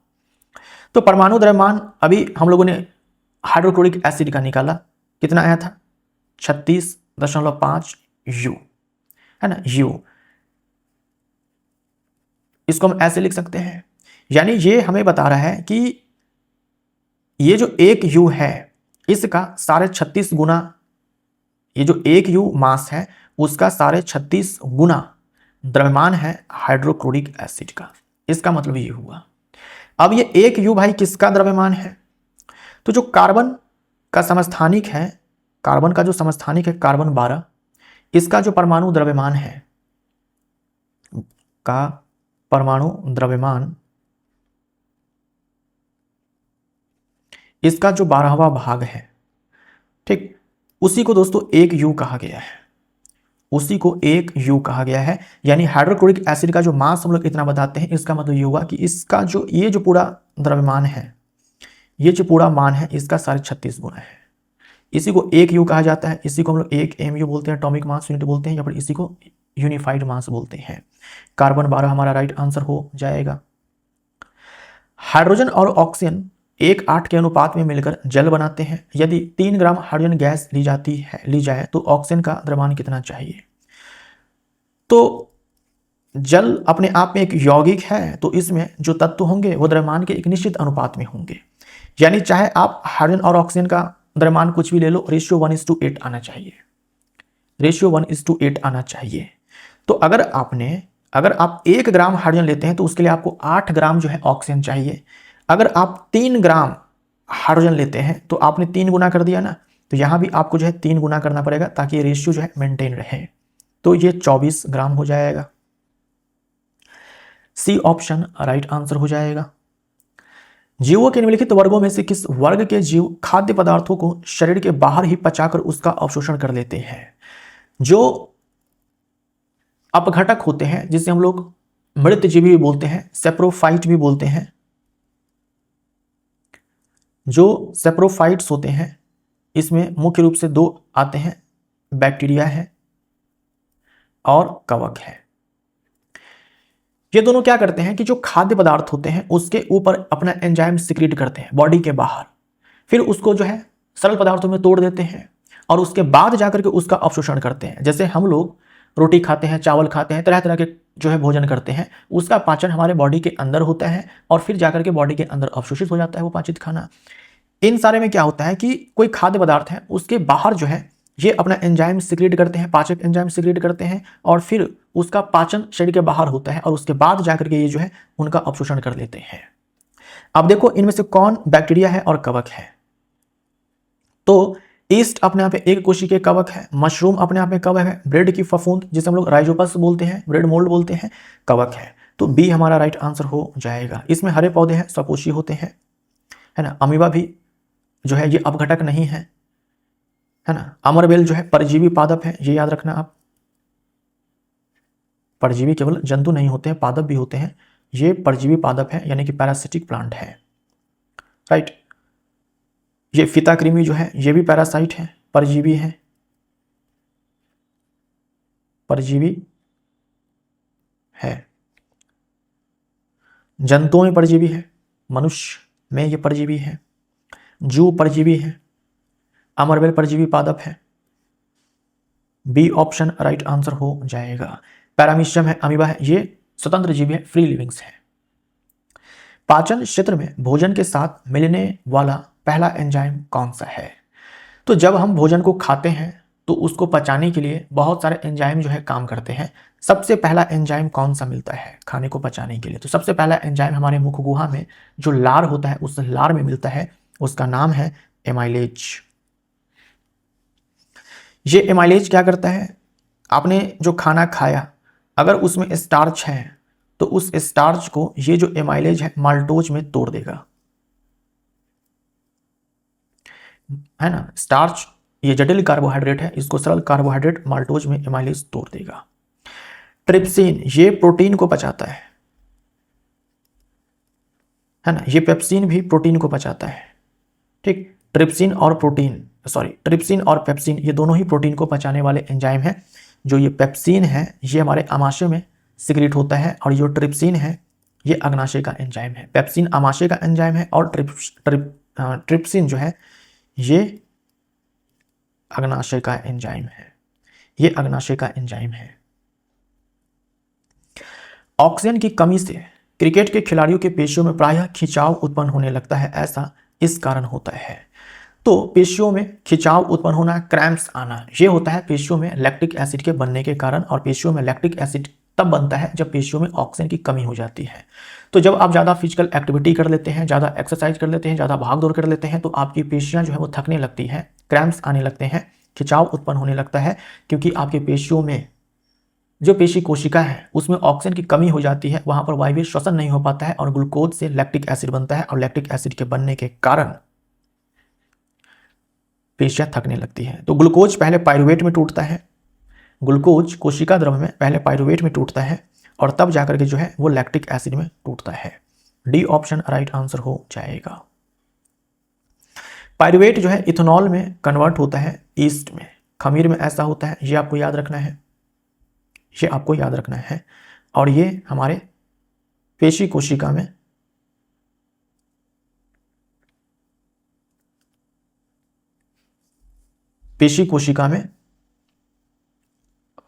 ये पेशी कोशिका में होता है, वो भी कब, जब ऑक्सीजन सप्लाई नहीं होता है, जब ऑक्सीजन सप्लाई नहीं होता है भरपूर मात्रा में, तब ये होता है। तो डी हमारा राइट आंसर हो जाएगा। निम्नलिखित में से कौन सा या कौन से कथन सही है? पाइरुवेट को ईस्ट की सहायता से एथेनॉल और कार्बन डाइऑक्साइड में बदला जा सकता है, सही है। शराब बनाने में, विस्की है, बियर है, इन सारों को बनाने में जो है ईस्ट का इस्तेमाल किया जाता है, उसमें यही काम होता है, पाइरुवेट को कन्वर्ट किया जाता है एथेनॉल में, इसी एथेनॉल से तो नशा आता है। वायवीय जीवाणुओं में किण्वन होता है। वायवीय जीवाणु वो होते हैं जिनको ऑक्सीजन की आवश्यकता पड़ती है, जीवित रहने के लिए उनको ऑक्सीजन चाहिए, और ये जो किण्वन है, फर्मेंटेशन है, इसके लिए ऑक्सीजन नहीं चाहिए। ये जो पाइरुवेट का ईस्ट में एथेनॉल में कन्वर्जन होता है, ये अपने आप में एक किण्वन है, ये अपने आप में एक किण्वन है, फर्मेंटेशन है। माइटोकॉन्ड्रिया में किण्वन होता है, ऐसा नहीं है। माइटोकॉन्ड्रिया को तो भरपूर मात्रा में ऑक्सीजन चाहिए और किण्वन में ऑक्सीजन नहीं चाहिए। ये ऑप्शन गलत, ये ऑप्शन गलत। किण्वन अवायवीय श्वसन का ही एक रूप है, बिल्कुल सही है। तो 1 और 4 हमारा राइट आंसर हो जाएगा। श्वसन 2 प्रकार के होते हैं, अवायवीय श्वसन जो कि कोशिका द्रव्य में होता है और उसी को हम लोग किण्वन बोलते हैं। उसके बाद वायवीय श्वसन जिसके लिए ऑक्सीजन भरपूर मात्रा में चाहिए और वो माइटोकॉन्ड्रिया में होता है। तो वायवीय श्वसन को हम लोग किण्वन नहीं बोलते हैं, इसीलिए हम लोग माइटोकॉन्ड्रिया में किण्वन होता है ये नहीं बोलेंगे। पौधों में रंध्रों का खुलना तथा बंद होना निर्भर होता है। रंध्र कब खुलते हैं? रंध्र कब खुलते हैं? जब जो द्वार कोशिका होती है, जिसे हम लोग रक्षक कोशिका भी बोलते हैं, उसमें पानी जब भर जाता है तो रंध्र जो है खुल जाता है ताकि पानी का वाष्पीकरण हो सके। बंद कब होता है? जब द्वार कोशिका से पानी बाहर निकल जाता है तो कोशिकाएं जो है शिथिल हो जाती हैं और जो रंध्र है वो बंद हो जाता है। तो रंध्रों में द्वार कोशिकाओं के अंदर उपस्थित जल पर, सी हमारा राइट आंसर हो जाएगा। चुंबकीय क्षेत्र के अंदर स्थित धारावाही चालक पर लगने वाला बल ज्ञात करने के लिए प्रयुक्त फ्लेमिंग के बाएं हाथ के नियम के अनुसार अंगूठा और तर्जनी क्रमशः डैश और डैश की दिशा को निरूपित करते हैं। तो जब आप किसी चुंबकीय क्षेत्र में एक ऐसे चालक को रखते हैं जिसमें धारा प्रवाहित हो रही है तो उसके ऊपर बल लगता है। बल की दिशा निकालने के लिए फ्लेमिंग के बाएं हाथ के नियम का इस्तेमाल किया जाता है। फ्लेमिंग्स लेफ्ट हैंड रूल हम बोलते हैं, वाम हस्त का नियम हम लोग बोलते हैं। तो उसमें अंगूठा और तर्जनी क्रमशः डैश और डैश की दिशाओं को निरूपित करते हैं। जो अंगूठा है ये बल को, अंगूठा जो है ये बल की दिशा को बताता है, FBI। F यानी कि फोर्स, B यानी कि मैग्नेटिक फील्ड, है ना, B यानी कि मैग्नेटिक फील्ड, और I हम जानते हैं करंट, I से हम लोग करंट को दिखाते हैं। तो थंब, इंडेक्स फिंगर और मिडिल फिंगर, ठीक, ये बायां हाथ है मेरा, FBI, है ना। मिडिल फिंगर धारा को बताती है, जो तर्जनी उंगली है वो चुंबकीय क्षेत्र को बताती है, और जो अंगूठा है वो जो धारावाही चालक है उस पर लगने वाला बल की दिशा को बताएगा। तो यहां पर बल और तर्जनी तर्जनी तर्जनी ये चुंबकीय क्षेत्र है ना, चुंबकीय क्षेत्र, बल चुंबकीय क्षेत्र, डी हमारा राइट आंसर हो जाएगा। यानी कि हम जो है अपने तर्जनी उंगली को रखेंगे चुंबकीय क्षेत्र की दिशा में, ये जो चुंबकीय क्षेत्र है उसकी दिशा में, उसके बाद जो बीच वाली उंगली है उसको हम लोग रखेंगे धारा की दिशा में जो इस चालक में बह रही है। उसके बाद हम लोग अंगूठे की दिशा देखेंगे, जिधर अंगूठे की दिशा उधर ही बल की दिशा हो जाएगी, लेकिन बाएं हाथ का इस्तेमाल किया जाता है। एक बिंदु प्रकाश स्रोत से एक समानांतर किरण पुंज उत्पन्न करने के लिए इनमें से किस प्रकाशिक उपकरण का प्रयोग किया जा सकता है? समानांतर किरण पुंज चाहिए। समानांतर किरण पुंज जो है आप अवतल दर्पण में प्राप्त कर सकते हो, अवतल दर्पण में आप प्राप्त कर सकते हो। आप क्या करो, जो प्रकाश स्रोत है उसको आप मुख्य फोकस पर डालो। मुख्य फोकस पर जब प्रकाश स्रोत होता है तो यहां से प्रकाश की किरणें जो निकलती है अवतल दर्पण से परावर्तन के बाद मुख्य अक्ष के समानांतर ऐसे जाती है। तो ऐसे जो है समानांतर प्रकाश किरण पुंज प्राप्त किया जा सकता है। और उसके बाद लेंस में अगर हम बात करते हैं तो जो ये उत्तल लेंस होता है इसमें आप समानांतर प्रकाश किरण पुंज प्राप्त कर सकते हो। मान लो ये F1 है, तो F1 पर अगर हम प्रकाश स्रोत को डालते हैं तो अपवर्तन के बाद जो है ये मुख्य अक्ष के समानांतर ऐसे जाएगी। तो यहाँ पर जो है आप प्रकाश किरण पुंज को पैरेलल फॉर्म में प्राप्त कर सकते हो, और यहाँ पर भी। तो क्या बोलेंगे, अवतल दर्पण में अवतल दर्पण और लेंस में उत्तल लेंस। तो ए और सी दोनों, सी ऑप्शन हमारा राइट आंसर हो जाएगा। एक अवतल लेंस से 30 सेंटीमीटर की दूरी पर रखी गई वस्तु द्वारा लेंस से 10 सेंटीमीटर की दूरी पर एक आभासी सीधा प्रतिबिंब निर्मित होता है। लेंस द्वारा उत्पन्न आवर्धन, देखो अवतल लेंस है ना, अवतल लेंस है यानी ये लेंस है, अवतल लेंस है।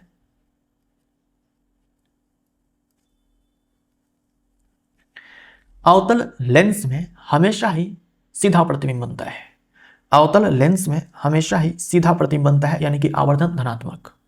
हमेशा ही छोटा प्रतिबिंब बनता है, यानी कि जो परिमाण आएगा वो 1 से छोटा आएगा। तो धनात्मक भी मान होना चाहिए और 1 से छोटा भी होना चाहिए, यानी कि जो आवर्धन आएगा दोस्तों वो 0 से 1 के बीच में आएगा। तो अवतल लेंस और उत्तल दर्पण दोनों के केस में जो है आप याद रखेंगे कि जो आवर्धन है वो 0 से 1 के बीच में आएगा, यानी कि वैल्यू जो है 0 से 1 के बीच में होगा, चिन्ह जो है धनात्मक। तो यहां पर देखो ऋणात्मक चिन्ह दिया हुआ है, ऋणात्मक चिन्ह दिया हुआ है, काट दो। और धनात्मक चिन्ह में भी जो है 1 से छोटा मान होना चाहिए, तो सी ऑप्शन हमारा राइट आंसर हो जाएगा, है ना, डी भी एलिमिनेट हो जाएगा। परमाणु मॉडलों का समय के साथ सुधार होता रहा है। निम्नलिखित परमाणु मॉडलों को उनके काल अनुक्रम अनुसार व्यवस्थित कीजिए। तो सबसे पहले जे थॉमसन ने परमाणु मॉडल दिया था। परमाणु धन आवेशित गोला है जिसमें इलेक्ट्रॉन जो है बीज की भांति, जैसे तरबूज में बीज धसे होते हैं वैसे ही धसे होते हैं। उसके बाद रदरफोर्ड आते हैं, इन्होंने अपना परमाणु का नाभिकीय मॉडल दिया जिसमें नाभिक की बात उन्होंने कही कि परमाणु का जो संपूर्ण द्रव्यमान है उसके केंद्र में निहित होता है, जो केंद्र है केंद्रक है धन आवेशित होता है, पूरा परमाणु जो है खाली होता है। ये सब बात जो है इन्होंने कही थी।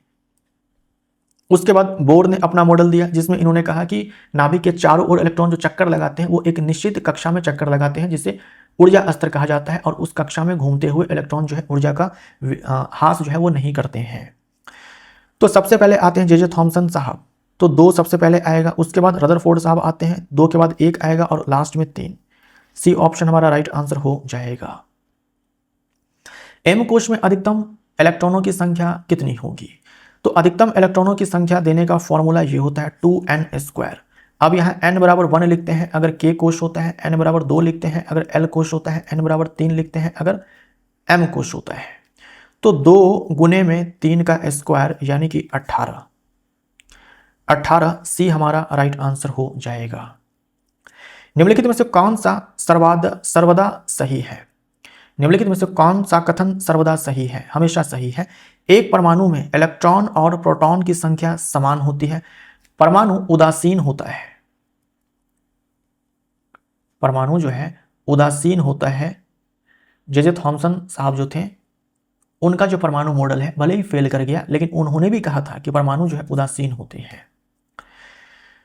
उदासीन क्यों होते हैं? क्योंकि जितने इनमें इलेक्ट्रॉन होते हैं उतने ही उनमें प्रोटॉन भी होते हैं। इलेक्ट्रॉन पे धन आवेश होता है, प्रोटॉन पे प्लस चार्ज होता है, तो दोनों एक दूसरे को न्यूट्रलाइज कर देते हैं। तो इलेक्ट्रॉन और प्रोटॉन की संख्या समान होती है, बिल्कुल सही है। एक परमाणु में इलेक्ट्रॉन और न्यूट्रॉन की संख्या समान होती है, जरूरी नहीं है। प्रोटॉन और न्यूट्रॉन की संख्या समान होती है, जरूरी नहीं है, हो भी सकती है, लेकिन ये जरूरी नहीं है, ये भी जरूरी नहीं है। ए हमेशा जो है सही होगा। एल्यूमिनियम के एक परमाणु में इलेक्ट्रॉन का वितरण होता है, यानी इलेक्ट्रॉनिक विन्यास। तो सबसे पहले इलेक्ट्रॉनिक विन्यास लिखने के लिए जो है परमाणु संख्या आपको पता होना चाहिए। परमाणु संख्या 13 है, यानी इसमें 13 इलेक्ट्रॉन होंगे। 13 इलेक्ट्रॉन होंगे। कैसे बांटेंगे? पहला जो कोश होगा उसमें 2 इलेक्ट्रॉन, दूसरे वाले में 8 इलेक्ट्रॉन और तीसरे वाले में 3 इलेक्ट्रॉन। 2 8 3 2 8 3 ए हमारा राइट आंसर हो जाएगा। एक तत्व के आयन पर 3 धन आवेश है, परमाणु की द्रव्यमान संख्या 27 और न्यूट्रॉन की संख्या 14 है। आयन में कितने इलेक्ट्रॉन उपस्थित होंगे? कितने इलेक्ट्रॉन उपस्थित होंगे? एक तत्व के आयन पर 3 धन आवेश है। ये कोई सा भी तत्व हो सकता है। मान लीजिए कि वो तत्व जो है X है और इसके ऊपर 3 धन आवेश है। इस प्रकार से द्रव्यमान संख्या 27 बोला गया है। द्रव्यमान संख्या ये 27 बोला गया है। द्रव्यमान संख्या हम जानते हैं प्रोटॉन की संख्या प्लस न्यूट्रॉन की संख्या जो है होती है। प्रोटॉन की संख्या और न्यूट्रॉन की संख्या होती है। न्यूट्रॉन की संख्या आपको बताया गया है कि 14 है, तो यहाँ से प्रोटॉन की संख्या हम लोग निकाल लेंगे। प्रोटॉन की संख्या जो है यहाँ पर 13 है। अच्छा, जो प्रोटॉन की संख्या होती है वही परमाणु संख्या होती है, यानी ये जो तत्व है ये अपने आप में एल्यूमिनियम है। ये तत्व कौन सा है? एल्यूमिनियम है। तो एल्यूमिनियम के ऊपर 3 धन आवेश है। अगर एल्यूमिनियम उदासीन होता तो उदासीन के लिए हम लोगों ने अभी क्या पढ़ा कि इलेक्ट्रॉन और प्रोटॉन की संख्या एक समान होती है। तो अगर एल्यूमिनियम उदासीन होता तो इसमें 13 इलेक्ट्रॉन होते हैं और 13 प्रोटॉन होते, क्योंकि एल्यूमिनियम के ऊपर 3 धन आवेश है, यानी 3 इलेक्ट्रॉन बाहर निकला है। प्रोटॉन आने जाने का काम नहीं करता है, इलेक्ट्रॉन आने जाने का काम करता है। जब आप उदासीन एल्यूमिनियम से 3 इलेक्ट्रॉन को बाहर निकालेंगे, 3 इलेक्ट्रॉन को बाहर निकालेंगे तो जाकर के 3 धन आवेश आएगा। तो अगर ये उदासीन होता तो 13 इलेक्ट्रॉन इसमें होते, अब 3 बाहर निकल गए हैं तो 10 ही इलेक्ट्रॉन इसमें मिलेंगे। बी ऑप्शन राइट आंसर हो जाएगा। B option right answer. यदि किसी परमाणु का K और L कोश भरा है तो उसमें कुल इलेक्ट्रॉनों की संख्या कितनी होगी? यदि किसी परमाणु का K और L कोश भरा है तो उसमें कुल इलेक्ट्रॉनों की संख्या कितनी होगी? K L, देखो K कोश पहला कोश होता है, इसमें मैक्सिमम 2 ही इलेक्ट्रॉन आ सकते हैं। L कोश दूसरा कोश होता है, इसमें मैक्सिमम 8 इलेक्ट्रॉन होते हैं। तो अगर ये दोनों के दोनों कोश भरे हुए हैं, यानी कि इसमें मैक्सिमम 2 आ सकते हैं तो 2 आ चुके होंगे और इसमें मैक्सिमम 8 आ सकते हैं तो 8 इलेक्ट्रॉन इनमें भरे गए होंगे, यानी कुल मिलाकर के जो है 10 इलेक्ट्रॉन है। बी ऑप्शन राइट आंसर हो जाएगा। रदरफोर्ड का अल्फा कण प्रकीर्णन प्रयोग किसकी खोज के लिए उत्तरदायी था? तो रदरफोर्ड ने ये एक्सपेरिमेंट किया था, अल्फा कण प्रकीर्णन प्रयोग उन्होंने किया था, जहां से पता चला कि परमाणु में जो है परमाणु का अधिकांश भाग खाली होता है, संपूर्ण द्रव्यमान केंद्र में निहित होता है, जिसे नाभिक कहा जाता है। तो परमाणु केंद्रक ए हमारा राइट आंसर हो जाएगा। और परमाणु केंद्रक जो है धन आवेशित होता है, ऐसा रदरफोर्ड ने ही कहा था। निम्नलिखित कशेरुकी समूह या समूहों में हृदय ऑक्सीजनित रुधिर को शरीर के विभिन्न भागों में पंप नहीं करता। देखो, अगर हम बात करते हैं मछलियों की, उसके बाद हम बात करते हैं उभयचर की, जैसे कि मेढक है, उसके बाद हम बात करते हैं सरीसृप की, रेंगने वाले जो होते हैं जीव, उसके बाद हम बात करते हैं पक्षी की, और उसके बाद हम बात करते हैं स्तनधारियों की, जैसे कि हम लोग हैं। इन दोनों में हार्ट के द्वारा जो है ऑक्सीजनेटेड ब्लड को पंप किया जाता है, या फिर आपके सिलेबस के अनुसार मिक्स्ड ब्लड को छोड़ो, आप इन सारे में याद रख लो, वैसे जो उभयचर है और सरीसृप है, इसमें ना मिक्स्ड ब्लड को पंप किया जाता है, लेकिन आपके लेवल पर हम बोल सकते हैं कि चलो जो ऑक्सीजनित रुधिर है उसको पंप किया जाता है। ऑक्सीजनित रुधिर को पंप किया जाता है, लेकिन जो ये मछलियां होती हैं, इसमें जो हृदय होता है, हार्ट होता है, वो विऑक्सीजनित रुधिर को पंप करता है। ठीक है, विऑक्सीजनित मतलब इसमें कार्बन डाइऑक्साइड की मात्रा अधिक होती है।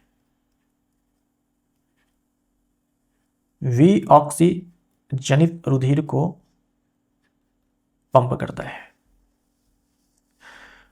ठीक है, और ये जो होते हैं ना, इन दोनों में मिक्स्ड होता है, लेकिन हो सकता है कि आपके केस में आ जाए तो ऑक्सीजनेटेड ही, यानी कि वी ऑक्सीजनेटेड रुधिर वाला ही ब्लड पंप किया जाता है हार्ट के द्वारा। तो ऐसा आपको आंसर दिया जा सकता है। तो आंसर यहाँ पर केवल फिशेज का मतलब जो है यहाँ पर मत्स्य ही होता है, मछली ही होता है। तो डी हमारा राइट आंसर हो जाएगा। शिराओं में रुधिर को एक ही दिशा में प्रवाहित रखने के लिए क्या होता है? शिराओं में रुधिर को एक ही दिशा में प्रवाहित रखने के लिए क्या होता है शिराओं में? तो धमनी है, शिरा है और केशिका है। शिरा की बात यहां पर की जा रही है। तो शिराओं में रक्त जो है, जो शिरा है हमारे हार्ट से नीचे वाला जो बॉडी पार्ट है, वहां से ब्लड लेकर के आती है हमारे हार्ट में। उसमें क्या होता है कि ब्लड को ऊपर लेकर के आना है, ब्लड को जो है ऊपर लेकर के आना है, ऊपर लेकर के आना है, और गुरुत्वाकर्षण जो है उस खून को नीचे की ओर खींच रहा है। तो इसीलिए क्या होता है कि इनमें कपाट पाए जाते हैं, इनमें जगह जगह पर कपाट पाए जाते हैं, वाल्व पाए जाते हैं। जैसे ही ब्लड ऊपर चढ़ता है ये कपाट बंद हो जाता है ताकि रक्त जो है नीचे ना वापस से गिरे। ठीक, इन्हें हम लोग क्या बोलते हैं? वाल्व बोलते हैं, कपाट बोलते हैं। ये हमारा राइट आंसर हो जाएगा। इस तरह के कपाट जो है हमारे हार्ट में भी पाए जाते हैं। मछलियों के हृदय में कितने कोष्ठ होते हैं? जो मछलियों का जो हृदय होता है उनमें 2 ही कोष्ठ होते हैं, 2 ही चैम्बर्स होते हैं। अलिंद, एक अलिंद होता है और एक निलय होता है। तो सी हमारा राइट आंसर हो जाएगा। उसके बाद यहां आ जाइए, ये जो उभयचर और सरीसृप है इनमें 3 चैम्बर्स होते हैं, 3 चैम्बर्ड हार्ट, 3 चैम्बर्ड हार्ट आप यहां याद रखेंगे। और पक्षी और स्तनधारी में जो है 4 चैम्बर है ना, 4 कक्षीय हृदय, 4 चैम्बर्ड हार्ट होता है, 4 चैम्बर्ड हार्ट होता है। और मत्स्य के केस में 2 चैम्बर्ड हार्ट होता है। निम्न में से कौन सा भाग मूत्राशय और वृक्क को जोड़ता है? तो मूत्र का निर्माण जो है किडनी में होता है।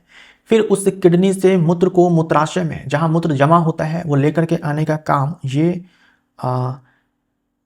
यूरेटर्स है ना, मूत्रवाहिनी, ये हमारा राइट आंसर हो जाएगा, इसके द्वारा किया जाता है। और फिर वो जो मूत्र है मूत्राशय से होता हुआ बाहर निकलता है बॉडी के यूरेथ्रा के माध्यम से। ठीक, सी हमारा राइट आंसर हो जाएगा। मानव वृक्क में वृक्काणु के नलिकानुमा भाग द्वारा आरंभिक निस्संद से इनमें से किस पदार्थों का चयनात्मक पुनः अवशोषण कर लिया जाता है? क्या होता है कि पहली बार जब ब्लड का फिल्ट्रेशन होता है, ब्लड किडनी में आया, नेफ्रॉन में गया, है ना, तो नेफ्रॉन में पहली बार जो ब्लड का फिल्ट्रेशन होता है तो बेकार की चीजें वो तो छनती ही है, साथ में जो काम की चीजें हैं वो भी छन जाती है, उससे बॉडी से बाहर नहीं निकाला जा सकता है। तो उसे वापस से, जो छन गया हुआ चीज है, जो काम की चीज है, उसको वापस से जो है अवशोषित कर दिया जाता है। तो उसे पुनः अवशोषण कहा जाता है। जैसे कि जब पहली बार ब्लड छनता है, पहली बार ब्लड जब छनता है तो वो बोमन संपुट में आता है, जो ऐसी कप जैसी संरचना होती है ना, इसमें ब्लड छन करके पहली बार जो है इसी में आता है। तो इसमें जो बेकार की चीजें हैं, अपशिष्ट पदार्थ हैं, वो तो छन कर आते ही हैं, साथ में जो यूजफुल पदार्थ हैं, उपयोगी पदार्थ हैं, वो सारे भी छन जाते हैं। जैसे कि ग्लूकोज भी छन करके आ जाता है, जो जल है, लवण है, अमीनो अम्ल है, ये सारे भी छन करके आ जाते हैं। तो इन सारे को अवशोषित किया जाता है। ग्लूकोज है, लवण है, अमीनो एसिड है, इन सारे का अवशोषण कर लिया जाता है। जल, अगर मान लीजिए आपके बॉडी में कम जल है तो जल का भी अवशोषण कर लिया जाएगा। अगर अतिरिक्त जल है, बहुत ज़्यादा आपने पानी पी रखा है, वैसे केस में जो है मतलब जितना जल चाहिए आपके बॉडी को उतना जल का अवशोषण कर लिया जाएगा। ग्लूकोज, अमीनो एसिड और सॉल्ट, इन सारे का अवशोषण जो है पूरी तरह से कर दिया जाता है। ठीक है, तो बी हमारा राइट आंसर हो जाएगा। प्रोटीन नहीं छनता है, प्रोटीन के मॉलिक्यूल्स बड़े होते हैं तो वो छन करके नहीं आते हैं। यूरिया, जैसे यूरिया जो है अपशिष्ट पदार्थ है, वो इसका अवशोषण नहीं होगा, इसका अवशोषण जो है नहीं होगा, है ना। तो पुनः अवशोषण जो है ग्लूकोज का, जल का लवण का, अमीनो एसिड का इनका होता है, ये आप याद रखिएगा। एक लेंस द्वारा उत्पन्न आवर्धन 1/2 है। लेंस द्वारा बने प्रतिबिंब की प्रकृति और तुलनात्मक आकार क्रमशः डैश है। आवर्धन देखो क्या है, 1/2 है। आवर्धन का जो परिमाण है वो 1 से छोटा है, यानी कि जो प्रतिबिंब का आकार है वस्तु के आकार से छोटा है, तो बड़ा वाला काट दो। ठीक, उसके बाद जो आवर्धन का मान है वो धनात्मक है, यानी प्रतिबिंब सीधा है, सीधा है, तो आभासी, सीधा और छोटा। ए हमारा राइट आंसर हो जाएगा, डी भी कट जाएगा। एक अपसारी लेंस की फोकस दूरी 50 सेंटीमीटर है, तो लेंस की क्षमता ज्ञात कीजिए। अपसारी लेंस की फोकस दूरी, अपसारी लेंस किसको बोलते हैं? अवतल लेंस को बोलते हैं, जो प्रकाश किरण को फैलाने का काम करता है ना। अवतल लेंस की फोकस दूरी जो है वो ऋणात्मक होती है। अगर फोकस दूरी ऋणात्मक है, यानी कि क्षमता भी जो है वो ऋणात्मक आनी चाहिए, तो धनात्मक वाले को पहले ही काट दो। पावर इज इक्वल टू हो जाएगा 100/f, लेकिन यहाँ पर f जो है आपको सेंटीमीटर में डालना पड़ेगा। 100/50 हो जाएगा, यानी कि 2 डायोप्टर नेगेटिव साइन के साथ। तो बी ऑप्शन हमारा राइट आंसर हो जाएगा, B option right answer. 5 dioptre क्षमता वाले एक उत्तल लेंस को 3 डायोप्टर क्षमता वाले एक अवतल लेंस के साथ जोड़कर रखा गया है। इस संयोजन की फोकस दूरी कितनी होगी? फोकस दूरी आपको चाहिए। देखो, संयोजन, लेंसों के संयोजन के ऊपर जो है सवाल पूछा जाता है, ये ध्यान में रखिएगा। तो आपको कुछ नहीं करना होता है, दोनों पावर को जोड़ देना है, लेकिन चिन्ह के साथ आपको जोड़ना है। उत्तल लेंस की क्षमता जो है धनात्मक होती है, अवतल लेंस की क्षमता ऋणात्मक होती है, तो आपको चिन्ह के साथ जोड़ना है। सबसे पहले आप नेट पावर निकालिए, नेट पावर निकालो। P1 आपका हो जाएगा 5 डायोप्टर और P2 हो जाएगा -3 डायोप्टर, -3 डायोप्टर। तो ये 2 डायोप्टर जो है ये नेट पावर निकल करके आया। अब देखो, पावर बराबर होता है 1/f, ये निकल करके आया है 2 डायोप्टर, ये बराबर 1/f हो जाएगा, तो यहाँ से f आ जाएगा 1/2, लेकिन ये 1/2 मीटर में आएगा, है ना, क्योंकि ये जो फॉर्मूला हम लोग लगाते हैं यहाँ पर हम f जो है मीटर में डालते हैं। अब इसको क्या करना है, सेंटीमीटर में कन्वर्ट कर देना है, तो 1/2 100 से गुना करेंगे तो ये 50 सेंटीमीटर आ जाएगा। तो ए हमारा राइट आंसर हो जाएगा, ए राइट आंसर हो जाएगा। दी गई अभिक्रिया में किस पदार्थ का अपचयन होता है? किस पदार्थ का अपचयन होता है? आप यहाँ देखो, एल्यूमिनियम पहले अकेले था, अब इसके साथ ऑक्सीजन आकर के जुड़ गया है, तो हम बोलेंगे इसका हो गया है उपचयन। ऑक्सीजन का जुड़ना उपचयन कहलाता है, और फेरिक ऑक्साइड से ऑक्सीजन का त्याग हुआ है, तो इसका हो गया अपचयन, इसका हो गया है अपचयन। तो किस पदार्थ का अपचयन होता है? आप बोलेंगे फेरिक ऑक्साइड, बी हमारा राइट आंसर हो जाएगा। कौन सी अभिक्रिया द्वितीय विस्थापन अभिक्रिया का एक उदाहरण है? तो द्वितीय विस्थापन अभिक्रिया में क्या होता है कि आयनों का आदान प्रदान होता है। हमारे पास 2 पदार्थ होते हैं, दोनों आयन्स में टूटते हैं और उसके बाद जो है उनके आयन्स जो है एक्सचेंज होते हैं। यहां पर देखो, तो एक तत्व है लेड, इसने ये जो कॉपर का क्लोराइड है वहां से कॉपर को विस्थापित कर दिया और अपना क्लोराइड बनाया है, ये केवल विस्थापन अभिक्रिया है। ऐसे ही आयरन ने कॉपर सल्फेट से कॉपर को विस्थापित कर दिया, ये भी केवल विस्थापन अभिक्रिया है। जिंक ने कॉपर सल्फेट से जिंक ने कॉपर सल्फेट से कॉपर को विस्थापित करके अपना सल्फेट बनाया है, तो ये सब जो है कहे जाएंगे विस्थापन अभिक्रिया, सिंपली विस्थापन अभिक्रिया, या इसी को एकल विस्थापन अभिक्रिया भी कह देते हैं, विस्थापन अभिक्रिया है। यह है द्विविस्थापन अभिक्रिया। इसमें देखो, सोडियम सल्फेट का ये जलीय विलयन है, तो यहाँ से जो है सोडियम आयन प्राप्त होता है और यहाँ से सल्फेट आयन प्राप्त होता है। यहाँ बेरियम क्लोराइड है, तो यहाँ पर बेरियम आयन प्राप्त होता है और क्लोराइड आयन प्राप्त होता है। आयनों का आदान प्रदान होता है, इसका जो धनायन है इसके एनायन के साथ रिएक्ट करके NaCl बनाएगा, और यहाँ पर इसका धनायन और इसका ऋणायन जो है आपस में कंबाइन होगा। यहाँ पर बेरियम सल्फेट का जो है सफेद अवशेप प्राप्त होता है। तो ये जो अभिक्रिया है ये अपने आप में द्विविस्थापन अभिक्रिया तो है ही, साथ में अवक्षेपण अभिक्रिया भी है, क्योंकि यहाँ पर अवक्षेप प्राप्त होता है बेरियम सल्फेट का उजले रंग का अवक्षेप। फेरस सल्फेट क्रिस्टल के पूर्ण अपघटन के दौरान कौन सी गैस निकलती है?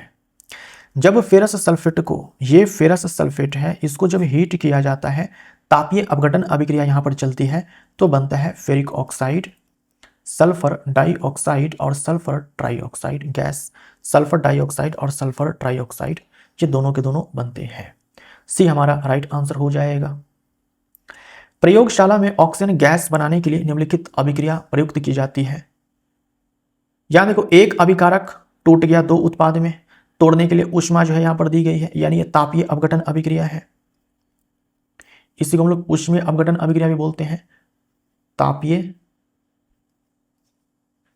अपघटन अभिक्रिया। यह एक अपघटन अभिक्रिया है तथा ऊष्माशोषी प्रकृति की है। तो जिस अभिक्रिया को कराने के लिए ऊष्मा देनी पड़े उसे हम लोग ऊष्माशोषी अभिक्रिया भी बोलते हैं। तो यहाँ पर ऊष्मा दी जा रही है, या फिर सीधा याद रखो अपघटन अभिक्रिया अपने आप में ऊष्माशोषी अभिक्रिया होती है। तो ये स्टेटमेंट तो सही है। निम्नलिखित में से कौन सा कथन अभिक्रिया के संदर्भ में सही है? यह एक संयोजन अभिक्रिया है, गलत हो जाएगा। यह एक अपघटन अभिक्रिया है तथा ऊष्मा के निकलने के साथ संपन्न होती है, नहीं, ऊष्मा देनी पड़ती है। यह एक प्रकाश रासायनिक अपघटन है, नहीं। प्रकाशीय अपघटन अभिक्रिया में प्रकाश जो है, ऊर्जा जो है प्रकाश के रूप में दी जाती है, यहाँ पर ऊर्जा जो है ऊष्मा के रूप में दी जाती है। तो ए हमारा राइट आंसर हो जाएगा। नेफ्रॉन का कौन सा भाग शुरुआती निस्यंद को संग्रह करता है? थोड़ी देर पहले मैंने आपको बताया कि जब पहली बार ब्लड का फिल्ट्रेशन होता है तो जो फिल्ट्रेट होता है वो कप जैसी संरचना में आकर के गिरता है, जिसमें जो अपशिष्ट पदार्थ होते हैं, उत्सर्जी पदार्थ जो होते हैं वो भी मौजूद होते हैं, और जो उपयोगी पदार्थ होते हैं वो भी मौजूद होते हैं। ये कप जैसी संरचना जो है इसे दोस्तों कहा जाता है बोमन्स संपुट, Bowman's capsule. Bowman's capsule cup जैसी संरचना है ना, कप जैसी संरचना, डी हमारा राइट आंसर हो जाएगा। और इसी में जो है केशिकाओं का गुच्छ होता है, यहीं से ब्लड का फिल्ट्रेशन होता है, जिसे हम लोग ग्लोमेरुलस कहते हैं, केशिका गुच्छ। मानव मस्तिष्क का कौन सा भाग वमन जैसी अनैच्छिक क्रियाओं को नियंत्रित करता है? अनैच्छिक क्रिया यानी कि एक तो होती ऐच्छिक क्रिया जिसे हम अपनी इच्छा अनुसार करते हैं, ये बिना हमारे इच्छा के ही हो जाती है। वमन बोले तो उल्टी, वोमिटिंग, तो उल्टी आना, खांसना, छींकना, हृदय स्पंदन दर, दिल का धड़कना, श्वसन दर, ये सारे जो है कंट्रोल किए जाते हैं, रेगुलेट किए जाते हैं मेडुला के द्वारा। तो पश्च मस्तिष्क का ही भाग होता है मेडुला, मेडुला ऑब्लंगाटा। पश्च मस्तिष्क का भाग होता है मेडुला, है ना। पश्च मस्तिष्क के तीन भाग होते हैं, pons, medulla, cerebellum. Pons, medulla, cerebellum. तो मेडुला के द्वारा जो है ये कंट्रोल किया जाता है। तो डी हमारा राइट आंसर हो जाएगा। और जो हम लोग सोच समझ करके करते हैं काम, वो अग्र मस्तिष्क के द्वारा रेगुलेट किया जाता है। निम्नलिखित में से कौन सी क्रिया अनैच्छिक नहीं है, यानी हम अपनी इच्छा अनुसार करते हैं? अनैच्छिक नहीं है मतलब ये वो क्रिया नहीं है जो बिना हमारी इच्छा के ही हो जाती है। तो चबाना, किसी भी चीज को हम चबाते हैं अपनी इच्छा अनुसार चबाते हैं, इधर से चबा सकते हैं, इधर से भी चबा सकते हैं, है ना। चबाना तो हमारे हिसाब से होगा, तेज चबा सकते हैं, धीमी धीमी चबा सकते हैं, तो अपनी इच्छा अनुसार चबाते हैं। बाकी ये सारे के सारे जो है अनैच्छिक क्रियाएं हैं, और ये सब के सब जो है रेगुलेट किए जाते हैं मेडुला के द्वारा। मेडुला के द्वारा, जो कि पार्ट है किसका? हाइंड ब्रेन का, है ना। पश्च मस्तिष्क के तीन भाग, पॉन्स, मेडुला और अनुमस्तिष्क सेरिबेलम। मस्तिष्क के बारे में निम्नलिखित में से कौन सा कथन सही है? मस्तिष्क के बारे में, ब्रेन के बारे में, मस्तिष्क का सोचने वाला प्रमुख भाग पश्च मस्तिष्क है, गलत हो जाएगा। सोचने वाला जो प्रमुख भाग है वो है प्रमस्तिष्क, यानी कि अग्र मस्तिष्क। प्रमस्तिष्क अग्र मस्तिष्क का भाग है, ये स्टेटमेंट रॉन्ग है। सुनने, सूंघने, स्मरण शक्ति, देखने आदि के केंद्र अग्र मस्तिष्क में स्थित होते हैं, बिल्कुल सही है। सुनने का केंद्र, सूंघने का केंद्र, स्मरण शक्ति का केंद्र, देखने का केंद्र, ये सब जो है अग्र मस्तिष्क में स्थित होते हैं, सही है। लार का आना, स्वाद, वमन, रुधिर, वमन यानी कि उल्टी का आना, रुधिर दाब जैसी अनैच्छिक क्रियाओं का नियंत्रण पश्च मस्तिष्क में स्थित मेडुला से होता है, ये स्टेटमेंट भी सही है ना। कुछ भोजन को देख करके या फिर जब उसकी सुगंध हमें जब फील होती है तो मुंह में पानी आ जाता है, लार जो है आने लगता है, तो ये मेडुला के द्वारा होता है, जो कि पश्च मस्तिष्क का भाग है, सही है। अनुमस्तिष्क यानी कि सेरिबेलम, ये जो पश्च मस्तिष्क है दोस्तों, इसी का भाग मेडुला होता है जो इन सारी क्रियाओं को नियंत्रित करता है, और इसी का भाग अनुमस्तिष्क होता है जो शरीर की भंगिका और संतुलन का नियंत्रण नहीं करता है। अच्छा, नहीं करता लिखा हुआ है, करता है। अनुमस्तिष्क जो है पोस्चर एंड बैलेंस को कंट्रोल करता है, यहाँ लिखा नहीं करता है, तो ये स्टेटमेंट गलत हो जाएगा। तो 2 और 3 जो है सही है, 2 और 3 सही है। जैसे आप साइकिल चला रहे हैं, तो जैसे ही आपने सोचा कि हमें साइकिल चलाना है, वैसे ही आपका जो है ये अग्र मस्तिष्क काम करेगा। सोच समझ करके आप साइकिल चला रहे हो, पैडल मार रहे हो, सोच समझ करके मार रहे हो, लेकिन 2 पहिया होती है साइकिल में, और उन 2 पहियों पर आप जो है साइकिल चला पाते हो बैलेंस बना करके। ये होता है अनुमस्तिष्क के कारण, अनुमस्तिष्क के कारण होता है। ठीक, तो भंगिका और संतुलन का नियंत्रण जो है अनुमस्तिष्क के कारण होता है। एक व्यक्ति जो शराब पी रखा है, काफी नशे में है, उसको बोलो साइकिल चलाने के लिए तो वो लड़खड़ाता रहेगा, इसीलिए यानी वो अपना बैलेंस जो है मेंटेन नहीं कर पाता है। वो इसलिए क्योंकि अनुमस्तिष्क जो है उस समय ढंग से काम नहीं करता है। ठीक, तो जो एक्यूरेसी होता है वो लाने का काम जो है अनुमस्तिष्क के द्वारा किया जाता है। सी हमारा राइट आंसर हो जाएगा। ठीक, थायरॉक्सिन हार्मोन के निर्माण के लिए किस खनिज की आवश्यकता होती है? थायरॉक्सिन हार्मोन को हम लोग T4 हार्मोन भी कहते हैं। ये हार्मोन हमारे गले में स्थित जो थायराइड ग्रंथि है उसके द्वारा सिक्रीट किया जाता है, और थायराइड ग्लैंड ढंग से काम करती है जब इसको क्या मिलता है? आयोडीन मिलता है ना। जब आयोडीन मिलता है तो जाकर के थायराइड ग्रंथि जो है उस ढंग से काम करती है। तो हमारा आंसर क्या हो जाएगा? आयोडीन। डी हमारा राइट आंसर हो जाएगा। निम्नलिखित में कौन सा विकल्प दूरी और विस्थापन के बीच सही संबंध को दर्शाता है? अगर आप स्ट्रेट लाइन में चलते हैं, कोई भी पिंड अगर स्ट्रेट लाइन में गति करती है, सीधी रेखा में गति करती है,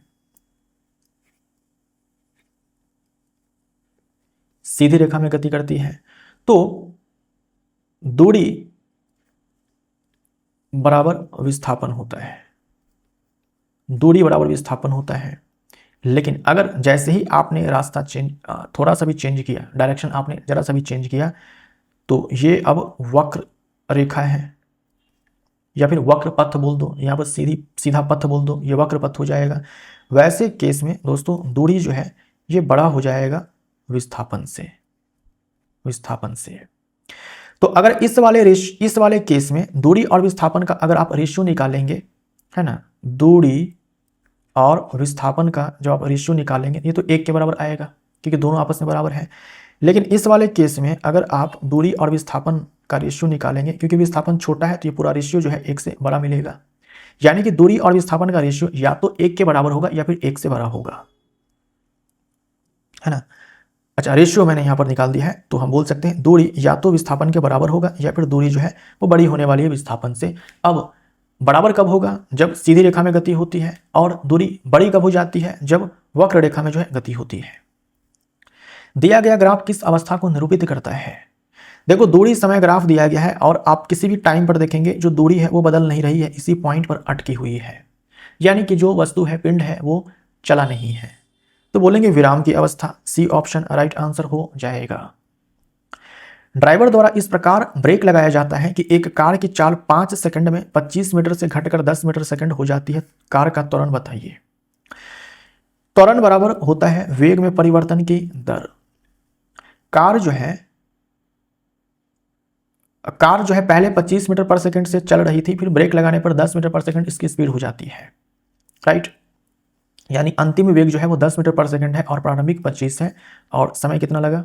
ये 5 लगा है, तो ये -15/5 हो जाएगा, यानी कि -3 मीटर पर सेकंड स्क्वायर हो जाएगा। सी ऑप्शन राइट आंसर हो जाएगा। -3 मीटर पर सेकंड स्क्वायर हो जाएगा। C option right answer. एक तत्व के नाभिक में 10 प्रोटॉन और 17 न्यूट्रॉन उपस्थित है, उसका द्रव्यमान संख्या क्या होगा?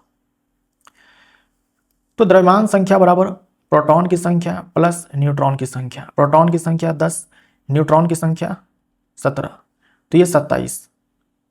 बी ऑप्शन राइट आंसर हो जाएगा। इनमें से कौन सी धातु तनु हाइड्रोक्लोरिक अम्ल से अभिक्रिया करके हाइड्रोजन गैस को मुक्त करती है? रिएक्टिविटी सीरीज में पोटेशियम सबसे ऊपर, उसके बाद sodium, then calcium, magnesium, aluminium, zinc, iron, lead. उसके बाद है हाइड्रोजन। उसके बाद है कॉपर, मरकरी, सिल्वर, गोल्ड। जो भी धातु इस हाइड्रोजन से ऊपर है वो हाइड्रोक्लोरिक अम्ल से अभिक्रिया करने के बाद हाइड्रोजन गैस मुक्त करेगी।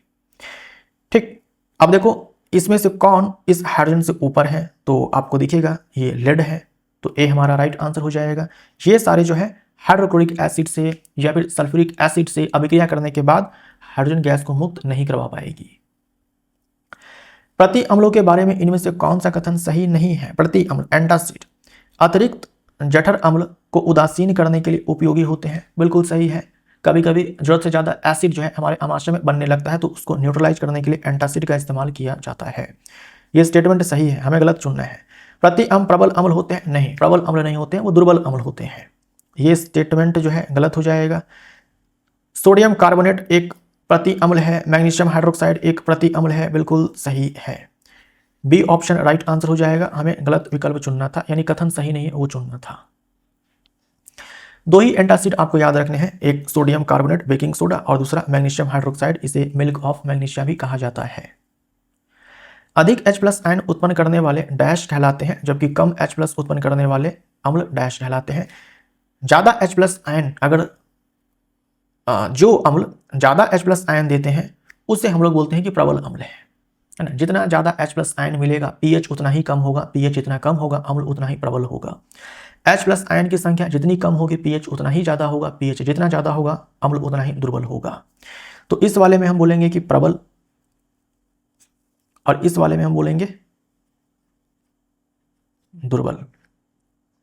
ठीक है, इस वाले में क्या बोलेंगे? दुर्बल।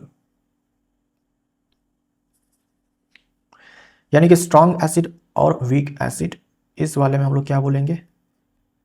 दुर्बल। तो प्रबल अम्ल, दोनों अम्ल है, प्रबल अम्ल दुर्बल अम्ल, है ना, क्योंकि H+ आयन देने का काम करें तो अम्ल ही होंगे, लेकिन एक प्रबल और दूसरा दुर्बल। निम्नलिखित को सुमेलित कीजिए। नींबू रस में कौन सा अम्ल पाया जाता है? सिट्रिक एसिड पाया जाता है। बिच्छू बूटी के चुभने वाले रोएं जो नेटल प्लांट होते हैं उसके डंक में मेथनोइक अम्ल होता है और टमाटर में ऑक्जेलिक अम्ल होता है। तो एक के साथ बी जाना चाहिए, एक के साथ बी, सी ऑप्शन में दिख रहा है, सी हमारा राइट आंसर हो जाएगा। दो के साथ ए जाना चाहिए और तीन के साथ सी जाना चाहिए। जो मधुमक्खी है या फिर चींटी का जो डंक होता है उसमें भी मेथनोइक अम्ल ही पाया जाता है। किस हार्मोन की कमी से मधुमेह रोग होता है? मधुमेह रोग यानी कि चीनी, जिसको हम बोलते हैं कि चीनी है इसको, तो उसी को हम लोग डायबिटीज बोलते हैं, मधुमेह बोलते हैं। तो मधुमेह होता है जब ब्लड शुगर ज़्यादा हो जाता है, ब्लड शुगर ज़्यादा हो जाता है, यानी रक्त में जो शर्करा है, ग्लूकोज है, उसका अमाउंट जब ज़्यादा हो जाता है लंबे टाइम तक, तो हम बोलते हैं कि उससे मधुमेह चीनी है। तो किसके कमी के कारण होता है? इंसुलिन के कमी के कारण होता है। जब इंसुलिन का लेवल डाउन चला जाता है लंबे टाइम तक, तो लंबे टाइम तक ब्लड में शुगर का लेवल हाई हो जाता है और उसी को डायबिटीज कहा जाता है, उसी को डायबिटीज कहा जाता है। राइट।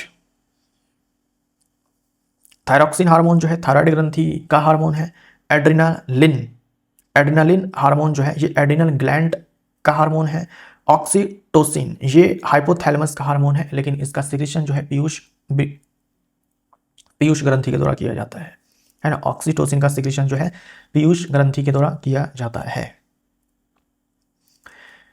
निम्नलिखित में से कौन सी अंतःस्रावी ग्रंथि अयुग्मित है, यानी जोड़े में है, जोड़े में नहीं है, अयुग्मित है यानी कि जोड़े में नहीं है। एड्रिनल ग्लैंड हमारे दोनों किडनी के ऊपर एक एक है, तो ये संख्या में 2 है, तो ये जोड़े में है, ये आंसर नहीं होगा। वृषण हम जानते हैं कि संख्या में 2 है, ये आंसर नहीं होगा। अंडाशय महिलाओं में संख्या में 2 है, ये आंसर नहीं होगा। पिट्यूटरी हमारे मस्तिष्क में संख्या में 1 है, ये हमारा आंसर हो जाएगा। यौवन आरंभ से संबंधित शरीर के लक्षणों में महत्वपूर्ण परिवर्तन प्रमुखता किसके श्रवण के कारण होते हैं? यौवन आरंभ से, प्यूबर्टी से। वृषणों से एस्ट्रोजन और अंडाशय से टेस्टोस्टेरोन के कारण, गलत हो जाएगा। एस्ट्रोजन सेक्स हार्मोन है महिलाओं में, टेस्टोस्टेरोन सेक्स हार्मोन है पुरुष में। अंडाशय जो है महिला के अंदर पाया जाता है और वृषण जो है पुरुष के अंदर पाया जाता है, तो उल्टा दे रखा है ये। एड्रेनलिन ग्रंथि से एस्ट्रोजन और पिट्यूटरी ग्रंथि से टेस्टोस्टेरोन के कारण, गलत हो जाएगा। पिट्यूटरी से तो ग्रोथ हार्मोन का सिक्रेशन होता है। वृषणों से टेस्टोस्टेरोन और अंडाशय से एस्ट्रोजन के कारण, बिल्कुल सही है। टेस्टोस्टेरोन हार्मोन का सिक्रेशन होता है, तब शुक्राणु का बनना जो है स्टार्ट होता है। पुरुषों के अंदर दाढ़ी मूंछें ये सब आने लगते हैं, है ना। उसके बाद जो आवाज़ हो भारी हो जाती है, जो जननांगी एरिया होते हैं वहाँ पर बाल आते हैं।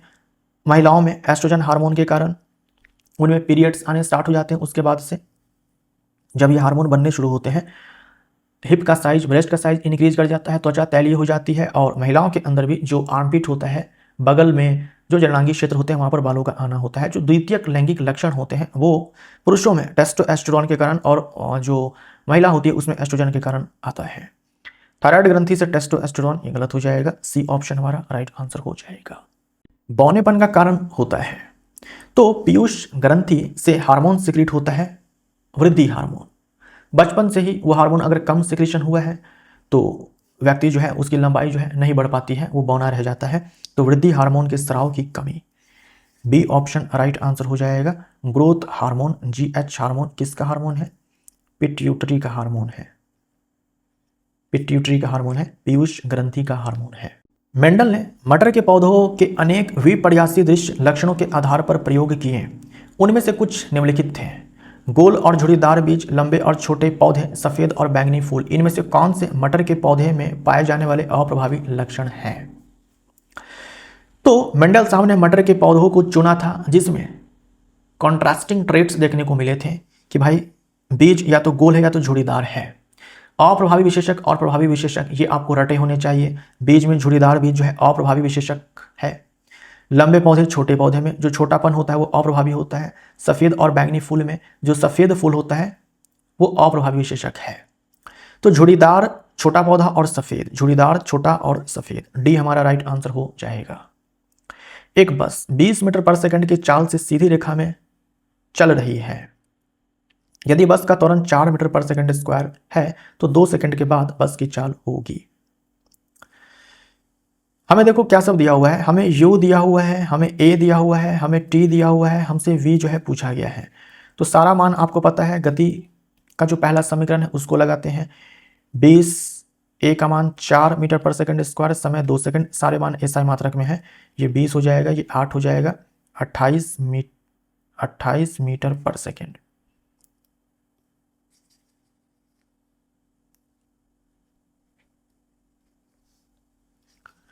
D option right answer. एक पिंड वेग u से ऊर्ध्वाधर ऊपर फेंका जाता है, इसके ऊपर उठने की अधिकतम ऊंचाई h है। अगर ऊर्ध्वाधर रूप से u स्पीड से किसी पिंड को ऊपर की ओर फेंका जाता है, ऐसे ऊपर फेंका जाता है, तो मैक्सिमम कितनी ऊंचाई तक वो पिंड जो है वो जाने वाला है? इसका फॉर्मूला मैं आपको बोलूंगा, डायरेक्ट आप याद रखिए। जब किसी पिंड को जमीन से मान लीजिए u स्पीड से फेंका गया तो एक मैक्सिमम हाइट तक जो है वो पिंड जाएगा ना, वो मैक्सिमम हाइट निकालने का ये फॉर्मूला होता है, जो गति का तीसरा समीकरण है उससे आप निकाल सकते हो। डी हमारा राइट आंसर हो जाएगा। यदि 10 न्यूटन और 5 न्यूटन के दो बल एक वस्तु पर एक ही दिशा में लगाए जाएं तो वस्तु पर कार्यरत कुल बल कितना होगा?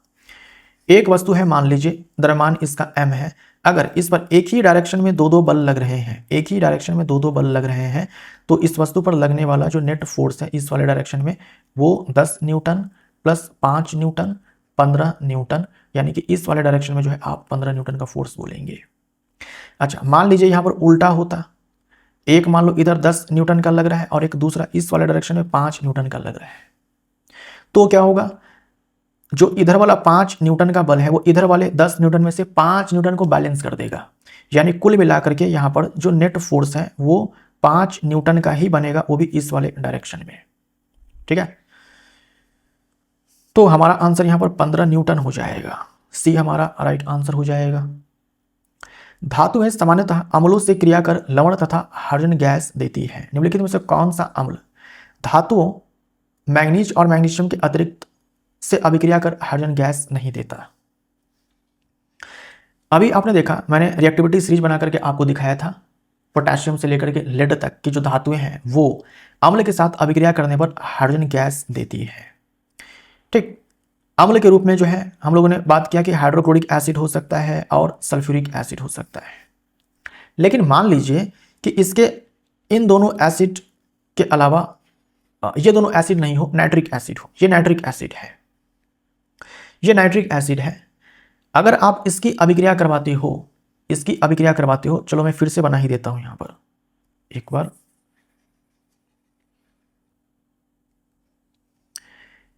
पोटेशियम है, सोडियम है, कैल्शियम है, मैग्नीशियम है, एल्यूमिनियम है, जिंक है, आयरन है, लेड है। Potassium, sodium, calcium, magnesium, aluminium, zinc, iron, lead, ये सारी की सारी जो धातु हैं, ये धातु, जब मैं मेटल बोल रहा हूं यानी कि ये सारे मेटल हो सकते हैं। जब हम इसकी अभिक्रिया करवाते हैं एसिड से, तो एक तो पहले लवण बन जाएगा और हाइड्रोजन गैस यहाँ पर मुक्त होती है। ये जो एसिड है, आप यहाँ पर हाइड्रोक्लोरिक एसिड ले सकते हैं और सल्फ्यूरिक एसिड ले सकते हैं। लेकिन अगर आप मेटल के साथ यहाँ पर नाइट्रिक एसिड ले लेते हैं, HNO3 ले लेते हैं, वैसे केस में सॉल्ट बनेगा और यहाँ पर जल बनेगा, हाइड्रोजन गैस मुक्त नहीं होगी। अपवाद के तौर पर आप मैंगनीज और मैग्नीशियम याद रखेंगे। मैंगनीज और मैग्नीशियम अगर आप धातु के रूप में लेते हैं, यहां पर धातु के रूप में अगर आप मैंगनीज या मैग्नीशियम लेते हैं और ये जो HNO3 है ये वेरी वेरी डाइल्यूटेड हो, यानी कि अम्ल बहुत कम हो, पानी ज़्यादा हो, और नाइट्रिक अम्ल जो है, ये जो नाइट्रिक अम्ल है ये कम से कम हो और पानी ज़्यादा से ज़्यादा हो, वैसे केस में अगर आप धातु के रूप में मैंगनीज और मैग्नीशियम लेते हैं तब जाकर के आपको हाइड्रोजन गैस जो है वो निकलती हुई दिखने वाली है। लेकिन अगर आपने नाइट्रिक एसिड को ज़्यादा डाइल्यूट नहीं किया है और धातु के रूप में आप इनमें से कोई सा भी ले लेते हो, तो वहाँ पर जल बनेगा, ना कि हाइड्रोजन गैस मुक्त होने वाली है। वो इसलिए क्योंकि ये जो नाइट्रिक एसिड है ये स्ट्रॉन्ग ऑक्सीडाइजिंग एजेंट है, मजबूत प्रबल ऑक्सीकारक है, जो हाइड्रोजन को ऑक्सीडाइज कर देता है जल में। सी ऑप्शन राइट आंसर हो जाएगा। कैल्शियम को जल के साथ अभिक्रित कराने पर क्या होता है? अगर आप पोटेशियम और सोडियम को जल के साथ अभिक्रिया करवाते हो तो यहां पर हाइड्रोजन गैस मुक्त होती है और साथ में ऊष्मा का उत्सर्जन इतना ज़्यादा होता है कि हाइड्रोजन गैस जल उठती है, जिससे सोडियम और पोटेशियम में आग पकड़ लेता है। लेकिन अगर आप इसकी अभिक्रिया जल की अभिक्रिया,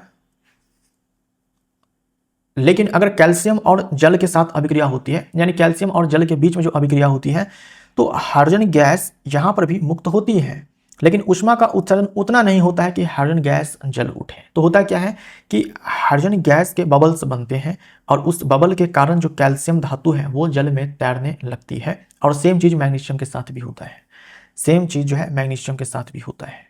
सेम बबल्स बनेंगे हाइड्रोजन गैस के और फिर ये मैग्नीशियम धातु जो है जल में तैरने लगती है। यह जल से क्रिया नहीं करता, गलत हो जाएगा। यह जल से प्रचंड क्रिया करता है, गलत हो जाएगा। सोडियम पोटेशियम के लिए सही है ये। यह जल से कम प्रचंड क्रिया करता है, सही है। बने हुए हाइड्रोजन गैस के बुलबुले कैल्शियम की सतह पर चिपकते हैं, सही है। 3 और 4। निम्नलिखित में से कौन सी रासायनिक अभिक्रिया संपन्न होगी? अब देखो रिएक्टिविटी सीरीज में जो ये आयरन है मैग्नीशियम से नीचे आता है, तो इस मैग्नीशियम सल्फेट से मैग्नीशियम को ये विस्थापित नहीं कर पाएगा। जो ये आयरन है जिंक से भी नीचे आता है, तो ये जिंक सल्फेट से जिंक को विस्थापित नहीं कर पाएगा। लेड भी जो है ये मैग्नीशियम से नीचे आता है, तो मैग्नीशियम को विस्थापित नहीं कर पाएगा। आयरन जो है कॉपर से ऊपर है रिएक्टिविटी सीरीज में, जो अभी मैंने आपको बनाकर दिखाया, तो ये कॉपर को विस्थापित कर देगा कॉपर सल्फेट से। धातुएं सामान्यतः क्षारीय ऑक्साइड बनाती है। निम्नलिखित में से कौन सी धातु एक उभयधर्मी ऑक्साइड बनाती है? उभयधर्मी ऑक्साइड आपको 2 याद रखने हैं, यही 2 आपके एग्जाम में पूछे जाते हैं, जिंक ऑक्साइड और एल्यूमिनियम ऑक्साइड। धातु के ऑक्साइड है, होने चाहिए कैसे? क्षारीय होने चाहिए, है ना, क्षारीय ऑक्साइड होने चाहिए, लेकिन ये अम्लीय क्षारीय दोनों होते हैं, उभयधर्मी ऑक्साइड होते हैं। तो आंसर हमारा यहां पर क्या हो जाएगा? सी। एक विद्युत अपघटनी सेल बनता है। विद्युत अपघटनी सेल कैसे बनता है?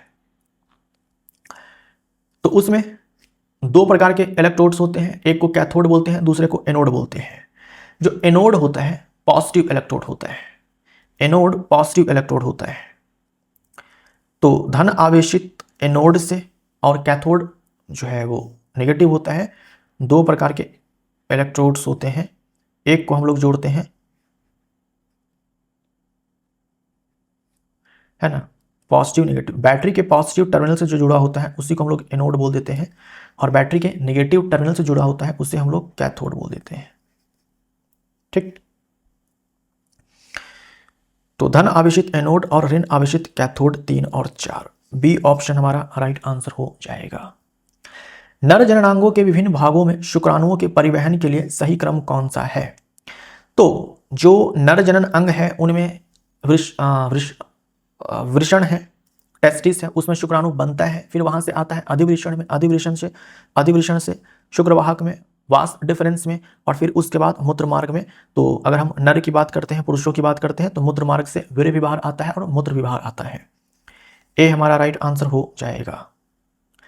जीवधारियों के लिए जनन करना अनिवार्य है ताकि, अब देखो जनन करना ये आवश्यक तो नहीं है जीवित रहने के लिए, जैसे श्वसन है आवश्यक है जीवित रहने के लिए, है ना। एक सजीव को जिंदा रहने के लिए जो पाचन है, श्वसन है, उत्सर्जन है, ये सब आवश्यक है, बिना इनके सजीव जीवित नहीं रह सकते हैं।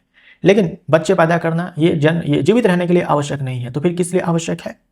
ताकि इस धरती पर जो जीव है, वो जो प्रजाति है, उसकी उपस्थिति जो है हमेशा बनी रहे, अपनी पीढ़ी को आगे बढ़ाने के लिए जनन करते हैं। पीढ़ी दर पीढ़ी स्पीशीज की निरंतरता को बनाए रखें, अपनी जनसंख्या को बनाए रखें, इसीलिए जनन आवश्यक है, वरना जीने के लिए आवश्यक नहीं है। पराग नली की लंबाई निम्नलिखित में से किन किन के बीच की दूरी पर निर्भर होती है? पराग नली की लंबाई, तो ये वर्तिकाग्र है, ये वर्तिका है, और ये अंडाशय है। अंडाशय में बीजांड होता है, और इसमें जो है मादा जनन कोशिका अंडा जो है वो मौजूद होता है। पोलन जो है आकर के यहाँ पर गिरता है, और उसके बाद जो है पोलन ट्यूब का निर्माण होता है, और ये पोलन ट्यूब जो है वर्तिका से होते हुए, अंडाशय से होते हुए बीजांड में प्रवेश करता है। तो ये जो पोलन ट्यूब की जो लंबाई है किस पर निर्भर करती है कि ये जो वर्तिकाग्र है और ये जो बीजांड है, भाई इसके बीच में दूरी कितनी है, उसके बीच में दूरी कितनी है। ये जो वर्तिकाग्र है और ये जो बीजांड है, इसके बीच की दूरी कितनी है? ठीक, तो बोलेंगे वर्तिकाग्र की ऊपरी सतह पर पराग कण और बीजांड। ठीक, पराग कण से ही पराग नली का निर्माण होना है, और पराग कण जाकर के लैंड करता है वर्तिकाग्र पे। तो बी हमारा राइट आंसर हो जाएगा। डबल रोटी के स्लाइस पर कवक का तीव्र गति से फैलने के लिए उत्तरदायी कारक कौन से हैं? डबल रोटी को आप छोड़ दो 2-3 दिनों के लिए, देखो उसके ऊपर फफूंद आ जाते हैं, वो राइजोपस होता है जो कि कवक है, तेजी से फैलता है। क्यों फैलता है? एक तो वो ब्रेड है, कार्बोहाइड्रेट भरपूर मात्रा में, खाद्य पदार्थ भरपूर मात्रा में है, बड़ी संख्या में जो है वहां पर उस ब्रेड के ऊपर जो है कवक के बीजाणु मौजूद होते हैं, ये भी एक कारण है। तो बड़ी संख्या में बीजाणुओं का होना, डबल रोटी में नमी और पोषकों की उपलब्धता, सही है। ये दोनों ऑप्शन हमारे गलत हो जाएंगे, 1 और 2, सी ऑप्शन राइट आंसर हो जाएगा। नलिकाकार शाकित हाइफो की मौजूदगी नहीं। ब्रेड है, ज्यादा से ज्यादा कवक उगेंगे जब इनमें ज्यादा से ज्यादा क्या होंगे? बीजाणु होंगे, स्पोर्स होंगे। और ये स्पोर, भाई कवक ये बनाएंगे कब? ये जो स्पोर है ये कवक का निर्माण, स्पोर बीजाणु है, यहीं से नए कवक उगने वाले हैं। ये नए कवक उगेंगे कब? जब परिस्थितियां अनुकूल होगी। परिस्थिति अनुकूल कब होगी? जब थोड़ी गर्मी हो, थोड़ी नमी हो, और यहाँ पर डबल रोटी है, भाई खाना भी भरपूर मात्रा में है, तो ये तेजी से ग्रो करते हैं। सी ऑप्शन राइट आंसर हो जाएगा। पुष्पी पौधे में जनन अवस्थाओं का सही क्रम कौन सा है? जो पुष्पी पादप होते हैं उसमें सबसे पहले क्या होता है? परागण होता है, तब निषेचन होता है ना, निषेचन होता है, तब जाकर के युग्मनज बनता है, तब भ्रूण बनता है, तब जाकर के नया प्लांट उगता है। तो सबसे पहले युग्मक बनता है, निषेचन होता है, युग्मनज बनता है। शुक्राणु और अंडाणु के बीच में, शुक्राणु और अंडाणु दोनों युग्मक हैं, उनके बीच में जब निषेचन होगा, युग्मनज बनेगा, वहां से भ्रूण बनेगा, और तब जाकर के उस भ्रूण में मूलांकुर से मूल विकसित होगी और परांकुर से तना विकसित होगा। ए हमारा राइट आंसर हो जाएगा। ठीक, किसी m द्रव्यमान की वस्तु जिसका वेग v है का संवेग क्या होगा? संवेग का सूत्र आसान है, द्रव्यमान गुने में वेग सदिश राशि है, याद रखिएगा m इंटू में v। और ये गतिज ऊर्जा है, हाफ mv²। गतिज ऊर्जा और संवेग में रिलेशन है ये भी आप ध्यान में रखें। गतिज ऊर्जा बराबर संवेग का स्क्वायर बट्टे में 2 गुने में द्रव्यमान। एक 5 किलोग्राम द्रव्यमान वाली वस्तु पर 2 सेकंड के लिए एक नियत बल कार्यरत होता है। यह वस्तु के वेग को 3 मीटर पर सेकंड से बढ़ाकर 7 मीटर पर सेकंड कर देता है। लगाए गए बल की परिमाण क्या है? एक वस्तु है जो इस वाले वेग से चल रही थी, फिर पीछे से आकर के मान लीजिए कि पूरे 2 सेकंड तक जो है एक बल आकर के लगता है, और फिर जो आप धक्का देंगे, पहले से चल रही थी इस स्पीड से, फिर आपने आकर के धक्का देना स्टार्ट किया और 2 सेकंड तक आपने धक्का दिया और स्पीड को बढ़ा दिया, 7 मीटर पर सेकंड आपने कर दिया। बताइए आपने कितना बल लगाया? यही आपसे सवाल पूछा गया है। तो बल बराबर होता है द्रव्यमान गुने में त्वरण। अब आपको द्रव्यमान दिया गया है, लेकिन त्वरण जो है डायरेक्ट आपको नहीं दिया गया। इसको निकालने के लिए आपको सारी जानकारी जो है इसमें दी गई है, डेटा जो है दिया गया है। द्रव्यमान 5 किलोग्राम है, अंतिम वेग 7 मीटर पर सेकंड है, प्रारंभिक वेग 3 मीटर पर सेकंड था और समय लगा 2 सेकंड का। 5 गुने में 7 में से 3 घटाएंगे, 5 हो जाएगा, 4 हो जाएगा, 4/2, ये 10 न्यूटन हो जाएगा। 20 किलोवाट के इंजन द्वारा 10 सेकंड में किया गया अधिकतम कार्य कितना होगा? 20 किलोवाट के इंजन द्वारा 10 सेकंड में किया गया अधिकतम कार्य कितना होगा? तो कार्य बराबर होता है पावर इंटू में टाइम। अब देखो पावर आपको दिया हुआ है 20 किलोवाट और टाइम आपको 10 सेकंड दिया हुआ है। यहां से 20 किलो वाट सेकंड हो जाएगा, वाट इंटू में सेकंड, इसी को हम लोग जूल बोलते हैं, तो 20 किलो जूल हमारा आंसर हो जाएगा। ये आपको एक यौगिक दिया गया है, आपको विषम परमाणु चुनना है। तो कार्बन और हाइड्रोजन के अलावा जो तत्व आपको दिखे वो विषम परमाणु है। ठीक, कार्बन और हाइड्रोजन के अलावा एक तो आपको ये ऑक्सीजन दिख रहा है, दूसरा क्लोरीन आपको दिख रहा है। ऑक्सीजन, क्लोरीन, 1 और 4, डी ऑप्शन राइट आंसर हो जाएगा। यौगिक का नाम बताएं आप। देखो यहां पर CHO है जो कि एक फंक्शनल ग्रुप है एल्डिहाइड का। ये एल्डिहाइड फंक्शनल ग्रुप है, ये एल्डिहाइड फंक्शनल ग्रुप है, और यानी ये पूरा यौगिक अपने आप में एक एल्डिहाइड है ना। एल्डिहाइड समजात श्रेणी का जो है ये यौगिक है। एल्डिहाइड जो होते हैं उसके नाम के अंत में आपको अल दिखेगा, ये अल आपको दिखेगा, तो प्रोपेनल हमारा राइट आंसर हो जाएगा। अच्छा देखो यहां पर एथेनल भी है, ये तो यहाँ पर ऑन है, ये तो कीटोन हो जाएगा, यहाँ पर ऑल है, एल्कोहल हो जाएगा। अब देखो यहाँ पर भी अल है, यहाँ पर भी अल है, लेकिन यहाँ पर एथ है। एथ का मतलब होता है 2 कार्बन, प्रॉप का मतलब होता है 3 कार्बन। यहाँ पर कुल कितने कार्बन है? 1 2 3, 3 कार्बन है, तो प्रोपेनल हो जाएगा, है ना, प्रोपेनल हो जाएगा। और जो एथेनल होता है वो ये होता है CH3CHO, ये एथेनल हो जाएगा। निम्नलिखित में से कौन से असंतृप्त हाइड्रोकार्बन है? असंतृप्त हाइड्रोकार्बन उसको बोलते हैं जिसमें कार्बन कार्बन के बीच में डबल बॉन्ड होता है या फिर कार्बन कार्बन के बीच में ट्रिपल बॉन्ड होता है। यहाँ पर देखो ना तो डबल बॉन्ड ना तो ट्रिपल बॉन्ड है, तो ये आंसर नहीं होगा। यहाँ पर ट्रिपल बॉन्ड है, ये आंसर हो जाएगा। यहाँ पर कोई भी डबल बॉन्ड ट्रिपल बॉन्ड नहीं है, ये भी नहीं होगा। यहाँ पर डबल बॉन्ड है, ये हो जाएगा, यानी कि 2 और 4, सी ऑप्शन राइट आंसर हो जाएगा। कार्बोक्सिलिक अम्लों की तुलना में खनिज अम्ल प्रबल होते हैं क्योंकि? खनिज अम्ल किसको बोलते हैं? खनिज अम्ल आपको जो पढ़ना है उसमें तो HCl है, H2SO4 है और HNO3, इसे हम लोग खनिज अम्ल बोलते हैं। और ये सब के सब दोस्तों प्रबल अम्ल होते हैं।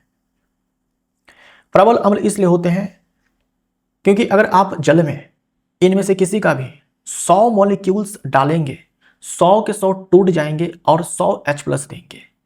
जो कार्बोक्सिलिक अम्ल होते हैं जिसमें फंक्शनल ग्रुप ये होता है, अगर आप उसके 100 मॉलिक्यूल्स डालेंगे, जैसे कि एथनोइक अम्ल आप डाल दो, ये एथनोइक अम्ल है, इसके 100 मॉलिक्यूल्स आप जल में डालो, 100 में से 20 टूट करके H+ देगा, 80 टूटेगा ही नहीं, इसलिए वो कमजोर अम्ल होते हैं, दुर्बल अम्ल होते हैं। तो खनिज अम्ल पूर्णतः आयनित होते हैं, ऐसे बोलेंगे हम लोग। कार्बोक्सिलिक अम्ल पूर्णतः आयनित होते हैं, गलत हो जाएगा। खनिज अम्ल आंशिक आयनित होते हैं, गलत हो जाएगा। कार्बोक्सिलिक अम्ल आंशिक आयनित होते हैं, सही हो जाएगा। तो 1 और 4, ए ऑप्शन राइट आंसर। साबुन के अणु में होता है, साबुन के अणु में क्या होता है? एक तो ये सिर होता है और ये पूंछ होता है। ये जो पूंछ है दोस्तों, ये कार्बन चैन वाला पार्ट होता है, कार्बन चैन होता है, इसे हम लोग बोलते हैं जल विरागी पूंछ। इसे प्यार है गंदगी से, और ये जो है ये आयोनिक पार्ट होता है, आयोनिक पार्ट होता है इसे बोलते हैं जलरागी शीर्ष।